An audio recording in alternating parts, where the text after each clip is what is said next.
मूर्ति की जय। गुरुर्ब्रह्मा गुरुर्विष्णु गुरुर्देवो महेश्वरः। गुरु साक्षात् परं ब्रह्म तस्मै श्री गुरवे नमः। गुरवे सर्वलोकानां भिषजे भवरोगिणां निधये सर्वविद्यानां दक्षिणामूर्तये नमः।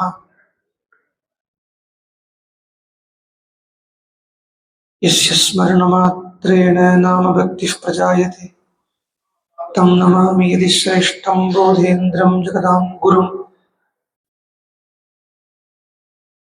वागीशाद्या सुमनसः सर्वार्थानां वक्कमे यन्नत्वा कृतकृत्या स्युः तं नमामि गजाननम्। दोर्भिर्युक्ता चतुर्भिस्फटिकमणिमयीमक्षमालां ददाना हस्तैनीकेन पद्मं सितुमभिषुकं पुस्तकं चापलेन भासा कुन्देन्दुशङ्खस्फटिकमणिनिभा भासमाना असमाना सा मे वाग्देवदेयं निवसतु वदने सर्वदा सुप्रसन्ना। नयन्ती सङ्गोजं सरसिजरुजं दिक्परिसरे सृजन्ती लौहित्यं नखकिरणचन्द्रार्धखचिता कवीन्द्राणां कृत्कैरवविकसनोद्योगजननी स्फुरन्ती कामाक्ष्याः चरणरुचिसन्ध्या विजयते। पिपीलिकाग्रहजातं वाल्मीकिरितिविश्रुतं कविमुख्यं रामायणस्य जनकम् उपास्महे सततं क्षेमाय। आञ्जनेयमतिपाडलाडनं काञ्चनाद्रिकमनीयविग्रहं पारिजाततरुमूलवासिनं भावयामि पवमाननन्दनं। यत्र यत्र रघुनाथकीर्तनं तत्र तत्र कृतमस्तकाञ्जलिं बाष्पवारि परिपूर्णलोचनं मारुतिं नमत राक्षसान्तकम्। वेदवेद्ये परे पुंसि जाते दशरथात्मजे वेदः प्राचेदसादासीत् साक्षाद् रामायणात्मना। वैदेही सहितं सुरद्रुमतले हैमे महामण्डपे मध्ये पुष्पकमासने मणिमये वीरासने सुस्थितम्। अग्रे वाचयति प्रभञ्जनुते तत्त्वं मुनिभ्यः परम् व्याख्यान्तं वरदादिभिः परिवृतं रामं भजे श्यामलम्।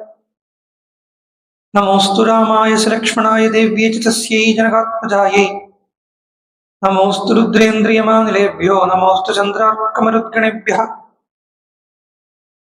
सकृदेव प्रपन्नाय तवास्मीति च याचते अभयं सर्वभूतेभ्यो ददामि तत्प्रदं मम।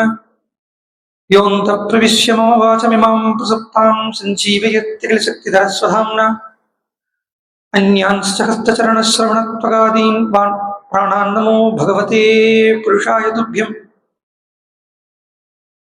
किरातहूणान्द्रपुलिन्दपुल्कषाः आपीरकण्कायवनाक्खसादयः ये च पापाः यदुपाश्रयाश्रयाः शुध्यन्ति तस्मै प्रभविष्णवे नमः। गंगे गंगेदियो भ्रूयाद् योजनानां शतैरपि मुच्यते सर्वपापेभ्यो विष्णुलोकं स गच्छति। शान्तं पद्मासनस्थं सुरमुनिविनुतं मैथिलीं वामभागं रुद्रादिसुरविनुतं गुरुसार्वभौमं श्रीरामचन्द्रं भजे। जानकीकान्तस्मरणं जय जय राम राम।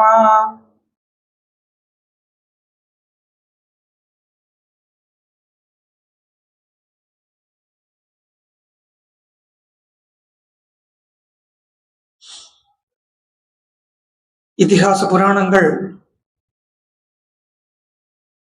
மூணு விதத்துல பார்க்கணும்னு சாஸ்திரம் சொல்றது. பாகவதத்தையே சொல்றத மதுசூதன சரஸ்வதிங்கிற பெரியவர் சொல்றார். மதுசூதன சரஸ்வதி அப்படின்னு ஒரு பேரை நான் ஜஸ்ட் டிராப் பண்ணிட்டு போயிட முடியாது. எப்பேற்பட்டவர் அப்படின்னா அந்த மதுசூதன சரஸ்வதி அவருடைய ஞானத்தை சொல்லுவா. அவருடைய ஞானத்தை யாரால அளக்க முடியும் அப்படின்னா மனுஷனால அவருடைய ஞானத்தை அளக்க முடியாது, சாட்சாத் சரஸ்வதியால தான் அவருடைய ஞானத்தை அளக்க முடியும் சொல்லி மதுசூதன மதுசூதன சரஸ்வதியாக பாரம் வேத்தி சரஸ்வதி. பாரம் அப்படின்னா அவருடைய அந்த ஞானத்தினுடைய எல்லை.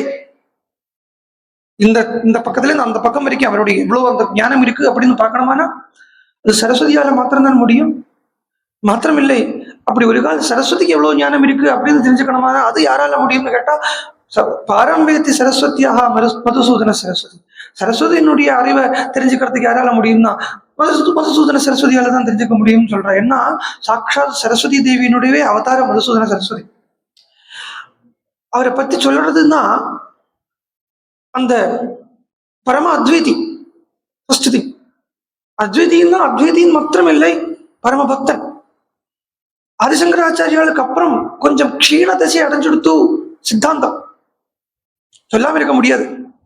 என்ன அதுக்கு நடுவுல துவைதம்ங்கிற வாதம் கிளம்பிது. துவைதவாதம்.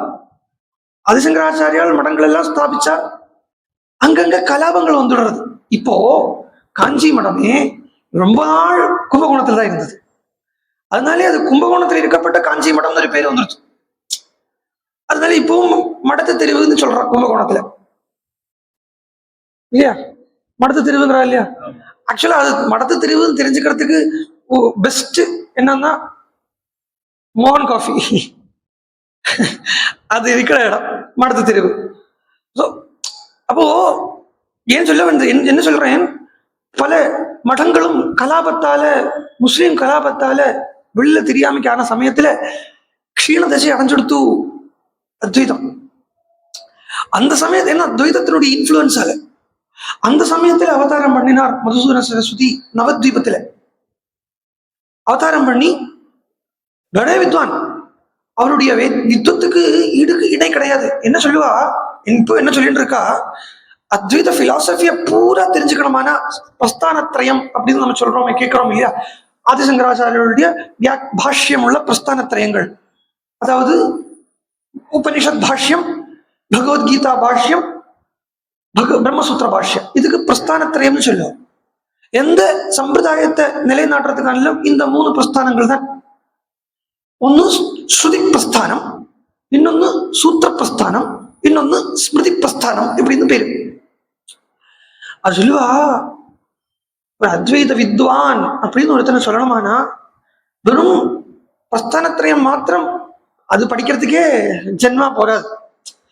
ஆதிசங்கராச்சாரியர்களுடைய பிரஸ்தானத்ரயமும் அதுக்குண்டான டீக்கானா அதுக்கப்புறம் உண்டான அதோடைய கமெண்ட்ரிஸ், சப் கமெண்ட்ரிஸ், இதெல்லாம் படிக்கிறதுக்கே ஜென்மா போறாது. ஆனா if you want to be an அத்வைதிக் வித்வான், இதோட நிறுத்த முடியாது. டாப் மோஸ்ட் இருக்கிறது என்னதுன்னு கேட்டா சித்தி அப்படின்னு ஒரு கிரந்தம், அத்வைத சித்தி அப்படின்னு ஒரு கிரந்தம் டாப் மோஸ்ட் இருக்கு. அதுக்கு மேல ஒரு அத்வைத கிரந்தம் இது வரைக்கும் வரல. அந்த சித்தியினுடைய கர்த்தா மதுசூதன சரஸ்வதி. அவர் பாகவதத்தை சொல்றத பரமபக்தன், பரமகிருஷ்ண பக்தன், கிருஷ்ண சாட்சாத்காரமானவர். அவர் பாகவதத்தை சொல்றத திருவத் பாகவதம் நியாயம் அப்படின்னு சொல்றார். 3 விதமா பாகவதத்தை தெரிஞ்சுக்கோங்கிறார். சாஸ்திர ரீதியா, காவிய ரீதியா, புராண ரீதியாச்ச. 3 விதம். சாஸ்திரமா பாரு, பார்க்க வேண்டிய இடத்துல. புராணமா பாரு, பார்க்க வேண்டிய இடத்துல. காவியமா பாரு, பார்க்க வேண்டிய இடத்துல. 3 விதமா பாகவதம். இது பாகவதத்துக்கு மாத்திரம் உள்ள ரூல் இல்லை, எல்லா இதிகாச புராணங்களுக்கும் இம்ப்ளைடா இருக்கப்பட்ட ரூல். சாஸ்திரமா தெரிஞ்சுக்க வேண்டிய இடத்துல சாஸ்திரமா தெரிஞ்சுக்கணும். அதாவது சாஸ்திரம்னு சொல்றத, சாஸ்திரம் என்ன, புராணம் என்ன, கதை என்ன, ஐ மீன் காவியம்னா என்ன அப்படின்னா, காவியமா தெரிஞ்சுக்கிறது அப்படின்னா என்ன அர்த்தம்னா, கதை மாத்திரம் எடுத்துக்கிறதுக்கு காவியமா தெரிஞ்சுக்கிறது. அந்த கதையை மாத்திரம் எடுத்துக்கணும் வச்சுக்கோங்களேன், இது இன்னதை சொல்லியிருக்கு, இன்ன கதையை சொல்லியிருக்கு, இப்படின்னு அந்த கதை மாத்திரமா எடுத்துக்கிறதுக்கு காவியமா பார்க்கறது இல்லை. கதையும் விஷய கௌரவம் இருக்கு அப்படின்னு பார்க்கறதுக்கு புராணமா எடுத்துக்கிறது. கதையும் விஷய கௌரவம் மாத்திரம் இல்லை, அதுக்குள்ள கதை இருக்கு, இல்லை கதையும் இல்லை, விஷய கௌரவம் மாத்திரம் தான் இருக்கு அப்படின்னா அதுக்கு சாஸ்திரமா பார்க்கறது. அதுக்கு சாஸ்திரம் அப்படின்னா ராஜசம்ஹிதைன்னு சொல்லுவோம். ராஜசம்ஹிதா ஆர்டர் பண்ணுவோம். ராஜா எப்படி ஆர்டர் பண்ணுவார்? ஒரு ராஜா எப்படி ஆர்டர் பண்ணுவார்? You do this, you do this, என்ன ப்ளீஸ் டூ திஸ் அப்படி கேட்க மாட்டார். இது மாதிரி சாஸ்திரம், வேதம் இப்படி ஆர்டர் பண்ணும்.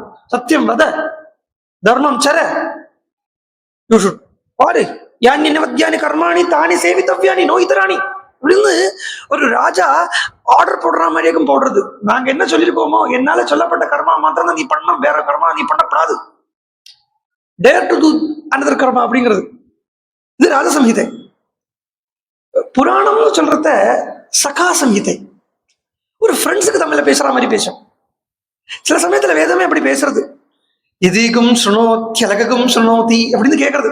நான் சொல்றது கேட்கறியா இல்ல வேற ஏதாவது மாதிரி கேட்கறியா? நான் சொல்றது கவனிக்கிறியா? நான் அடிக்கடி கேட்பேன் இல்லையா, புரியறதோன்னு. இது ஒரு சகா சம்ஹிதை. இல்லைன்னா நான் சொல்றது உங்களுக்கும் புரியணும், எனக்கும் புரியணும், நீங்க புரிஞ்சுக்கிறேங்கிறது எனக்கு புரியணும், அப்பத்தான் இதனுடைய பிரயோஜனம் இருக்கு இப்படின்னு சொல்றதுதான் புராணம். அப்போ ஒரு ஃப்ரெண்ட்ஸ் தமிழ்ல பேசிக்கிற மாதிரி பேசுவேன். அப்பப்போ கொஞ்சம் திட்டு, கொஞ்சம் குத்து எல்லாம் விட்டாலும் அந்த ராஜா ஆர்டர் போட்ட மாதிரி இருக்காது, அவனுக்கு எடுத்து சொல்ற மாதிரி இருக்கும். இது புராணமா பாக்குறது. இது எப்படின்னா அந்த கதையும் அந்த தத்துவத்தையும் மிக்ஸ் பண்ணி பாக்குறது தான் ஒரு புராணம்ங்கிற ஆங்கிள் பாக்குறது. ராஜசம்ஹிதையும் சொல்றத வெறும்னு அந்த தத்துவம் என்ன சொல்லியிருக்கோ அது மாத்திரம் பார்த்துட்டு போறது. காவியம்னு சொல்றத, காவியத்துக்கு சம்ஸ்கிருத பாஷையில இருக்கப்பட்ட இன்னொரு அழகான பேரு காந்தா சம்ஹிதான்னு பேரு. காந்தா சம்ஹிதான்னா என்ன தெரியுமா? வாஸ்தவத்தில் அர்த்தம் லிட்டரலா கொலோக்கியலா பார்த்தா, பிராகிருதமா பார்த்தா தலகாணி மந்திரம்னு அர்த்தம். காவியம் என்ன பண்ணும்? நமக்கு ஹிதத்தை சொல்றதுக்கு தான் காவியமா இருக்கு. ஆனா நமக்கு ஹிதத்தை சொல்றத நம்ம டைரக்டா சும்மா ஒரு இன்ட்ரடக்ஷனும் ஒன்றும் இல்லாம பிளைனா அந்த ஹிதத்தை சொன்னா நம்ம கேட்க மாட்டோம். நம்ம உனக்கு ஒன்றும் தெரியாது இப்போ அப்படின்றோம். அப்போ அந்த காந்தா சம்ஹிதையா இருக்கப்பட்ட காவியம் என்ன பண்ணும்? கதை எல்லாத்தையும் வச்சு ராம்படியானுக்கு நல்ல ராத்திரி நல்ல சுண்ட காய்ச்சின பாலை கொடுத்து அதுல ஏலக்காய் எல்லாம் போட்டு அவருக்கு பிடிச்ச மாதிரி எல்லாம் இருந்துட்டு அவரை உட்கார வச்சு அவருக்கு காலெல்லாம் பிடிச்சி விட்டு அவரை பத்தி கொஞ்சம் உங்களை கல்யாணம் பண்ணிக்கிறதுக்கு தான் என்ன புண்ணியம் பண்ணேன் இப்படி எல்லாம் பாடி அதுக்கப்புறம் அந்த அட்வைஸ ரிக்வெஸ்ட் அப்படிங்கிற ரீதியில வைக்கும். இது காந்தா சம்ஹிதை. இது காவியம். இது காவியத்தினுடைய வேலை. ராமாயணம் பார்த்தா இது மூணும் இருக்கு. காவியமா பார்க்க வேண்டிய இடத்துல காவியமா பார்க்கணும், புராணமா ஒரு சகா மாதிரி பேசிக்கிற இடத்துல பார்க்கணும், ரெண்டு இடத்துல அப்படி பார்க்கணும். இல்ல ஜஸ்ட் ஆர்டர், ஜஸ்ட் அந்த விஷயம் மாத்திரம் எடுத்துக்கோ அப்படின்னு சொல்ற இடத்துல அந்த விஷயம் மாத்திரம் எடுத்துக்கோ. இது வால்மீகி பகவான் அந்த வால்மீகியினுடைய அந்த ராமனுடைய அந்த பரிபூர்ண கிரேஸ்ல சித்திக்கும். இதெல்லாரும் கிடைக்கும். ஐயோ எப்படி பார்க்கணும் தெரியாதே அப்படி ஒன்றும் கிடையாது. இப்போ அமிர்த மதனம்னு ஒரு கதை இருக்கு இல்லையா, நம்ம பாகவத்திலே வருது, ஆக்சுவலி ராமாயணத்திலே வருது. அமிர்த மதனம் அப்படிங்கிறத அது ஜஸ்ட் கதை கிடையாது. இப்ப நான் இன்னைக்கு சொல்ல போற சரித்திரமும் அப்படிதான். அது ஜஸ்ட் கதையே கதை. அதுக்குள்ள தொட்டுக்கிறதுக்கு ஊருகா மாதிரி தொட்டுக்கிறதுக்கு உபசேச்சனம்னு சொல்றோம். ஊருகா மாதிரி தொட்டுக்கிறதுக்கு கதையை வச்சுக்கணுமே வழிய அதை கதையாவே பார்த்தோம்னா புரியாது.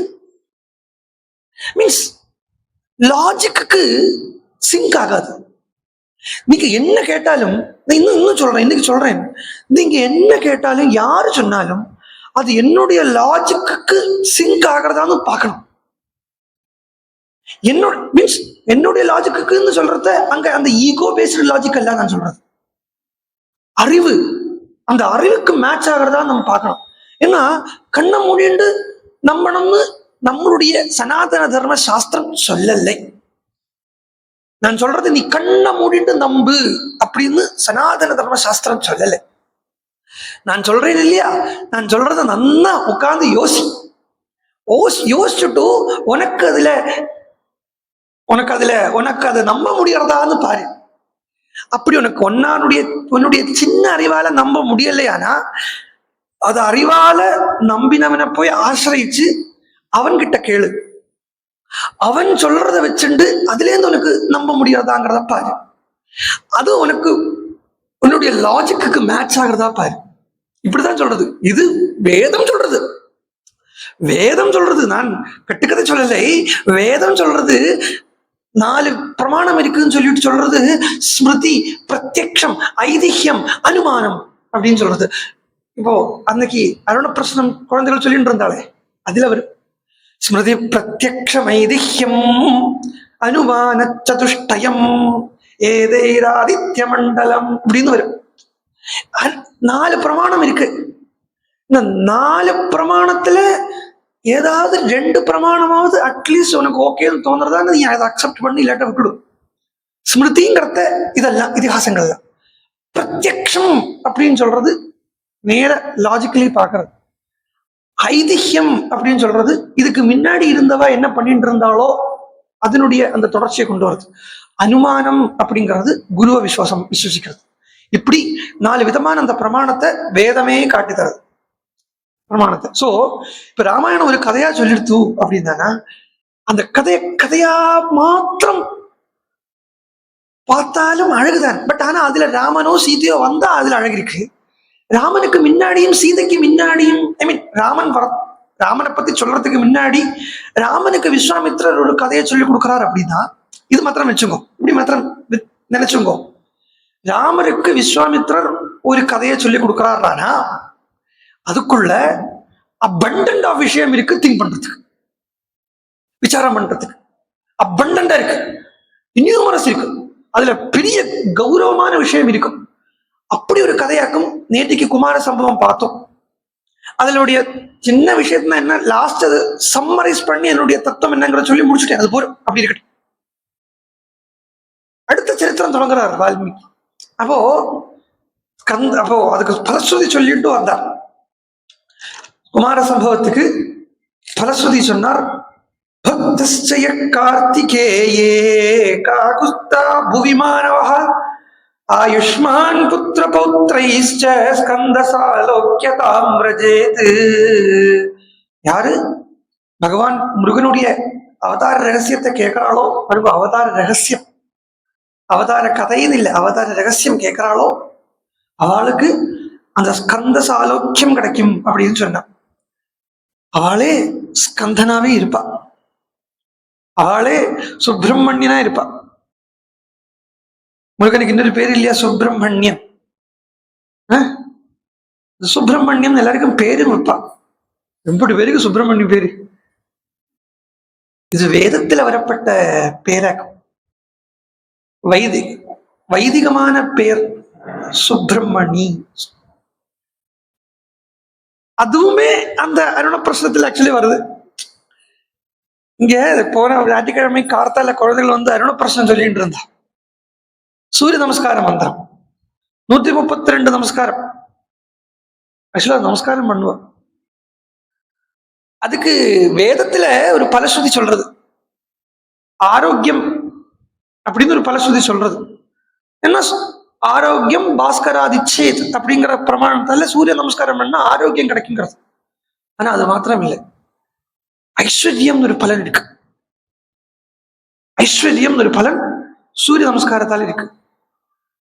சூரிய நமஸ்காரம் பண்ணா ஐஸ்வர்யம் கிடைக்கும். இப்படி ஒரு பலன் இருக்கு, கூடமா இருக்கு. சூரிய உபாசனையில ஐஸ்வர்யம் இருக்கு. ஐஸ்வர்யம் தான் என்ன? அதுதான் அடுத்தது. ஐஸ்வர்யம் தான் என்ன? செல்வ, பணமா இல்லையா? ஐஸ்வர்யம்னா வீடு வாசல், இதெல்லாம் தானே ஐஸ்வர்யம் சொல்றோம். இதெல்லாம் அழியக்கூடிய ஐஸ்வர்யம். ஐஸ்வர்யத்துக்கு உண்மையான தமிழ் செல்வம். செல்வம்னாலேயே செல்வம் சொல்லிட்டு இருக்கு. செல்வேன்னு சொல்றது, நான் செல்வன், நான் செல்வேன் அப்படிங்கிறது. அதனால செல்வம்ங்கிறது நீங்கும் செல்வம் இல்லை, நீங்காத செல்வம். ஞானம் தான் ஐஸ்வர்யம். ஞானம் தான் ஐஸ்வர்யம். ஈஸ்வரத்துவம் ஆக்சுவலா ஈஸ்வரன் அப்படிங்கிற அந்த பேர்ல இருந்தாக்கும் ஐஸ்வர்யம்ங்கிறது வந்திருக்கு. ஈஸ்வரனுடையது எது? அதுதான் ஐஸ்வரம். அந்த ஈஸ்வரனுடையது எதுன்னு கேட்டா, ஈஸ்வரனுடையது அறிவு, வித்யை. அந்த வித்யக்குத்தான் ஐஸ்வரம்னு பேரு. அது உடையவன் அல்ல, அதை அடையிறது ஐஸ்வர்யம்னு பேரு. அப்போ அப்படி அந்த சூரிய நமஸ்காரத்துல வரும் சுப்பிரமணியோகம் சுப்பிரமணியோகம் சுப்பிரமணியோ இப்படின்னு ஒரு நம்பர் வேதத்துல வரப்பட்ட பேரு. சுப்பிரமணியன் தான் என்னன்னா, பிரம்மம் பிரம்மங்கிறதுக்கு ஏகப்பட்ட அர்த்தம் இருந்தாலும் பிரதானமா பிரம்மம் அப்படின்னு சொன்னா ஞானம்னு அர்த்தம். பிரம்மம் அப்படிங்கிறதுக்கு ஆச்சாரியாள் விஷ்ணு சகஸ்ரநாமத்துல விஷ்ணு சஹஸ்ரநாம பாஷ்யத்துல ஆச்சாரியார் சொல்றார், பிரம்மம் அப்படிங்கிற சப்தத்துக்கு தபோ வேதாஸ்ச வித்யாஸ்ச ஞானம்ஸ்ச பிரம்ம சங்கீதம், நாலு எடுத்துக்கிறார். தபஸுக்கு பிரம்மம்னு பேரு, வித்யக்கு பிரம்மம்னு பேரு, தபோ வேதத்துக்கு பிரம்மம்னு பேரு, விப்ரா தபோ வேதாஸ்ச விப்ராஸ்ச ஞானஸ்ச பிரம்ம சங்கீதம். தபசு, வேதம், விப்ரர்கள் அதாவது விசேஷ புத்தி உடையவர்கள், அதுக்குதான் விப்ராக. விசேஷ புத்தியுடையவளுக்கு விப்ரஹாங்க விப்ரர்கள். அப்புறம் ஞானம், இது நாளுக்கும் வேதம் பிரம்மம்னு பேரு. அந்த பிரம்மம் சுப்பிரமணியன் தான் என்ன அர்த்தம்னா நன்னா அறிஞ்சவன், நன்னா அறிய வேண்டியதே நன்னா அறிஞ்சவன் அர்த்தம். அறிய வேண்டியதே நன்னா அறிஞ்சது மாத்திரம் இல்லாமல் அறிய வேண்டியதே நன்னா அறிஞ்சு அது அந்த அனுபவத்தில் இருக்கக்கூடியவன் அர்த்தம். இந்த சுப்பிரமணிய பதத்துக்குத்தான் திருக்குறள்ல திருவள்ளுவர் சொன்னார், கற்க கசடர கற்பவை கற்றபின் நிற்க அதற்கு தக. சோ அந்த விஸ்வாமித்திரர் இங்க சொல்றத அந்த சுப்பிரமணிய ஸ்திதி கிடைக்கும் அப்படின்னு குமார சம்பவத்தை விஸ்வாமித்திரர் சொல்றாருன்னா, நல்ல ஞானியா இருப்பேன், தெளிஞ்ச ஞானம் உனக்குள்ள, அதுவும் அந்த 6 அங்கமான ஞானம். இத நீங்க ராஜயோகம் கிரியாயோகத்துல பார்த்தேன்னா மூலாதாராதி சட்டு இல்லை. இத வேதாந்த ரீதியில பார்த்தேன்னா ஈஸ்வரன் சொல்ற பகவான் அப்படின்னு சொன்னாலே நீ பகவான் ஆயிடுவாய் சொல்றது. இந்த 6 உடையவனுக்கு பகவான் அப்படின்னு பேரு. 6 விஷயம் சொல்றது, அந்த 6 விஷயம் உள்ளவனுக்கு பகவான் அப்படின்னு பேரு. அந்த 6 என்னன்னா, இப்ப முருகனுக்கு 6 தலை இருந்தது அப்படின்னு சொன்னோமானா என்னால ஏத்துக்க முடியாதுன்னு சொல்லணும். ஏன் சொல்றேன், 6 தலை அப்படின்னா இப்படி இருக்கா, 6 தலை எப்படி இருக்கா, அதெல்லாம் கேள்விகள். எதுவுமே பிசிக்கலா எடுத்துக்க வேண்டியதை மட்டும் பிசிக்கலா எடுத்துக்கலாம், சர்ட்லா எடுத்துக்க வேண்டியதை சர்ட்லா எடுத்துக்கலாம். இப்போ முருகனுக்கு 6 தலை அப்படின்னு சொன்னா 6 பிசிக்கல் ஹெட்ஸ் இருக்கணுங்கிறது அவசியம் இல்லை. முருகன்கிறது பகவான், அப்ப அவனுக்குள்ள 6 தலை என்னன்னா, இது விஷ்ணு புராணத்துல இடத்துல சொல்ற, ஐஸ்வர்யஸ்ய சமக்ரஸ்ய தர்மஸ்ய யசஸஹ ஸ்ரீயஹ வைராக்யஸ்ய அத மோக்ஷஸ்ய ஷண்ணாம் பக இதி ஸ்மிருதா அப்படின்னு இந்த பக சப்தத்துக்கு 6 விஷயத்தை வச்சு நிர்வச்சனம் பண்றது. ஐஸ்வர்யம் ஒண்ணு, அது அளவில்லாத ஐஸ்வர்யம், சமக்ரஸ்ய ஐஸ்வர்யஸ்ய அளவில்லாத ஐஸ்வர்யம், தர்மம் அளவில்லாத தர்மம், அளவில்லாத யசஸ், யசஸ்னா கீர்த்தி, அளவில்லாத வைராக்கியம், அளவில்லாத ஞானம், அளவில்லாத மோட்சம், இதுக்கு பகன்னு பேரு. இது 6 உடையவனுக்கு பகவான் அப்படின்னு பேரு. இந்த 6ஐயும் முருகனுடைய 6 தலையா பார்த்துவோம். இந்த 6ம் அடைவான். இந்த ஸ்கந்த உற்பத்திய கேட்க வேண்டிய முறையில கேட்டான். எப்படி கேட்கணும் சொல்றாரு, கற்பவை அதாவது எப்படி படிக்கணும் சொல்றாரு இல்லையா, கசடர கற்கணும் சொல்றார் திருவள்ளுவர். அதே மாதிரி விஸ்வாமித்திரர் இங்க சொல்றார், இந்த ஸ்கந்த சரித்திரம் இருக்கே ராமா, இது எப்படி கேட்கணும் தெரியுமா, பக்தியா பக்தியா கேட்கணும், பக்தனாக இருந்து கேட்கணும். பக்தனாக இருந்து கேட்கணுமானா எனக்கு அந்த சுப்பிரமணிய ஸ்திதி வரணுமே அப்படிங்கிற அந்த எண்ணத்தில் இருந்து கேட்கணும் அப்படின்னு சொல்லி சொல்லி முடிச்சார். முடிச்ச உடனே அங்கிருந்து நேர கிளம்பி வரத்த இப்ப ராமர் பேசுறார். என்ன 2 பேர் பேரை சொன்னா, உமா ஐதர் ஆர் பார்வதி. ஹிமவானுக்கு 2 பொண்ணு அங்கிருந்தாக்கா ஆக்சுவலா ஆரம்பிக்கிறது. நேற்றுக்கே நான் சொன்னேன், அஸ்தி உத்தரஸ்யா திசி தேவதாத்மா ஹிமாலயோ நாம தகாதி ராஜகான்னு காளிதாசன் குமார சம்பவம் ஆரம்பிச்சது வால்மீகிட்டே இருந்து எடுத்துட்டுன்னு சொன்னேன். அப்ப ஹிமாலயன்னு சொல்லி ஆரம்பிச்சு அந்த ஹிமாலயத்துக்கு 2 பொண்கள், ஒன்னு பார்வதி இல்லைன்னா உமா, இன்னொன்னு கங்கா. வால்மீகி ராமாயணத்துல கங்காவை ஹிமாலயத்தினுடைய பெண்ணாகத்தான் சொல்லிட்டு வருதுங்கிறதுக்கு நேற்றுக்கு எல்லாம் சொல்லிட்டேன். சோ இந்த ஹிமாலயம் அந்த பார்வதியினுடைய கதையை பூரா சொன்னார் இல்லையா. உடனே இப்ப ராமர் கேட்கிறார், புனரேவா பரம் வாக்கியம் காகுஸ்தமிதம் அப்ரவீத். ராமர் இப்படி பேசிட்டே அந்த உடனே, ஆமா நீங்க 2 பொண்கள் இருக்கா சொன்னீங்களே, உமாவுடைய விஷயத்த பூரா சொல்லிட்டு ஸ்கந்தன் பிறந்தார், பகவான் கார்த்திகேயன் அவதாரம் பண்ணார் சொன்னேன். அந்த இன்னொரு இருக்காளே கங்கா, அதை பத்தி கொஞ்சம் ஆரம்பிப்பாங்க. நீ கொஞ்சம் கொஞ்சம் கவனிச்சுங்கோ. இன்னத்த விஷயம்ங்கிறது சகௌரவம், ரொம்ப கௌரவமானது. ஏன்னா வால்மீகி பகவான் அப்படி விஸ்வாமித்திரர் தொடங்குறதே அங்கேருந்து தான் தொடங்குற. அயோத்தியாபதிர்வீரா அயோத்தியாதிபதிர்வீர பூர்வமாசீத் நராதிபஹ சகரோ நாம தர்மாத்மா பிரஜா காமசப்சாக்ரஜஹ. பிரஜாகாமஹ ச ச அப்ரஜஹ. அயோத்தியா என்கிற நகரம். அங்க பூர்வம் ஆசீத்து நராதிபகா, ஒரு ராஜா இருந்தார் ராமா. அவருக்கு பேர் என்னன்னா சகரன்னு பேரு. சகர சக்கரவர்த்தியிலேருந்து தொடங்குறான். இங்க சகரன்னு தொடங்கல விஸ்வாமித்திரர். ஆக்சுவலா வால்மீகி பகவான் வர்ணிக்க ஆரம்பிக்கிறதையே முதல்ல குழந்தைகள் ராமாயணம் சொல்லித்தே, பாலகாண்டம். குழந்தைகள் ராமனுக்கு ராமாயணம் சொல்றதே, அந்த குழந்தைகள் ராமனுக்கு ராமாயணம் சொல்றதையே சகர சக்கரவர்த்தியிலேருந்து தான் தொடங்குறதுகள் குழந்தைகள். அயோத்தியா வர்ணனை ஆரம்பிக்கிறத சொல்றது. அயோத்தியான் அப்படிங்கிற ராஜ்யம் இருந்தது. அந்த ராஜ்யத்தில தேஷாம் பூர்வம் எம் தேஷாம் ராஜா சகர சக்கரவர்த்தி. அந்த ராஜா ராஜ்ய பரிபாலனம் பண்ணிட்டு வந்தார். அயோத்தியா நாம நகரி தத்ராசி லோக விசுதா மனுனா மானவேந்திரேன யாபுரி நிர்மிதா ஸ்வயம் அப்படின்னு சொல்லிட்டு வரத்த ஏஷாம் சகரோ நாம சாகரோ ஏன காதித்னஹான்னு சகர சக்கரவர்த்தியால காரிதஹான்னு இந்த சகர சக்கரவர்த்தியால அரசாட்சி பண்ணிட்டு வந்த நகரம் அயோத்தியா நகரம் அப்படின்னு சகரன்ல இருந்து தொடங்குறது ராமாயணம். நான் என்ன ஏன் இவ்வளவு 2-3 வாட்டி ஒரே விஷயத்த திருப்பி திருப்பி சொல்றேன்னா அல்ஷிமேஸ் வெல்லை, அல்ஷிமேஸ் இருக்கிறதுனால ரிப்பீட் பண்ணலை. கௌரவத்துவாதம், அந்த விஷயத்துக்கு அவ்வளவு கௌரவம் அவ்வளவு சிக்னிபிகன்ஸ் இருக்குங்கிறதுனால நான் 2 வாட்டி ரிப்பீட் பண்றேன். சகர சக்கரவர்த்தியிலேருந்து ஏன் தொடங்குறதுக்கு அப்படின்னு என்ன, சும்மா ஒரு ராஜாவிலேருந்து தொடங்குறதுன்னா மனுவிலேருந்து தொடங்கிருக்கலாம். இல்ல ரகுவம்சம்ங்கிற காவியம் ஆரம்பிக்கிறத திலீபன்கிற மகாராஜால இருந்து தொடங்கினா திலீபன்ல இருந்து தொடங்கிருக்கலாம். கண்ண மூடி இல்லைன்னா ரகுவம்சம்ங்கிறதுனாலே ரகுங்கிற ராஜா இருந்தான் அப்படின்னு மென்ஷன் பண்ணிட்டு வந்திருக்கலாம். இவாளுக்கெல்லாம் இக்ஷ்வாகுஹான்னு பேரு, அப்ப இக்ஷ்வாகுன்னு சொல்லியிருக்கலாம், மாந்தாதா சொல்லியிருக்கலாம். ஏன் எக்ஸாக்ட்லி தட் பர்சன் சகரன் அப்படின்னா சகரனை பத்தி கொஞ்சம் பார்க்க வேண்டியிருக்கு. சகரன் சகர சக்கரவர்த்தி காளந்திக்கு பிறந்தவர்.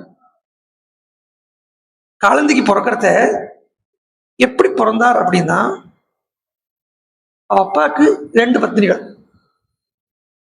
அந்த 2 பத்னிகள்ல அரிஷ்டி அப்படிங்கிறவங்க தான் இந்த காளந்தின்னு பேர். அரிஷ்டி, அந்த அரிஷ்டியினுடைய கர்ப்பத்துல குழந்தை வந்துடுத்துன்னு சொன்ன உடனே இந்த சின்னவளுக்கு என்ன எடுத்து தாங்க முடியாம விஷத்தை கொடுத்துட்டான். விஷத்தை கொடுத்தாலும் இந்திரன் அந்த வம்சத்துல இருந்து அந்த கர்ப்பத்துல இருக்கக்கூடிய குழந்தைய இந்திரன் பாதுகாத்தார், அமிர்தம் கொடுத்தார். அப்ப பிறக்கும்போ கரம் கரம்னா விஷம்னு அர்த்தம். அந்த விஷத்தோட பிறந்தாருங்கிறதுனால அவருக்கு சகரஹா அப்படின்னு பேரு. சகரஹா வித் விஷம் அப்படின்னு பேரு. ஆனா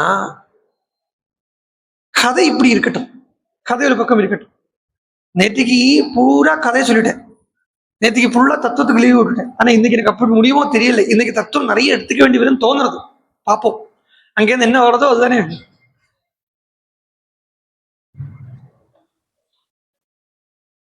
அப்போ சகரஹா அப்படின்னா இந்த கரம்ங்கிறதுக்கு விஷம்னு ஒரு அர்த்தம் இருந்தாலும் ச கௌரவேண ஜாதா சகரஹா, கௌரவேண ஜாதா. கௌரவம், அந்த கௌரவம்ங்கிற அந்த வார்த்தை எடுத்துங்க, ரொம்ப சிக்னிபிகண்ட் பர்சன் என்கிறதுனால சகரன்னு பேர். இந்த சகர சக்கரவர்த்திக்கு அவருக்கு 2 பத்னி இருக்கா. 2 பத்னி இருக்கா. ஒன்னு வைதர்ப துகிதா நாம கேசினி நாம நாமதா. அவருக்கு ஒரு பத்னிக்கு பேரு கேசினின்னு பேரு. அவள் விதர்ப தேசத்திலேருந்து வந்தவள். இந்த பேரெல்லாம் நல்லா நோட் பண்ணிக்கோ. இன்னைக்கு கொஞ்சம் என்ன சொல்றது, இன்னைக்கு கொஞ்சம் முள்மேல இருக்கிற மாதிரி தான் இருக்கும் அநேகமா.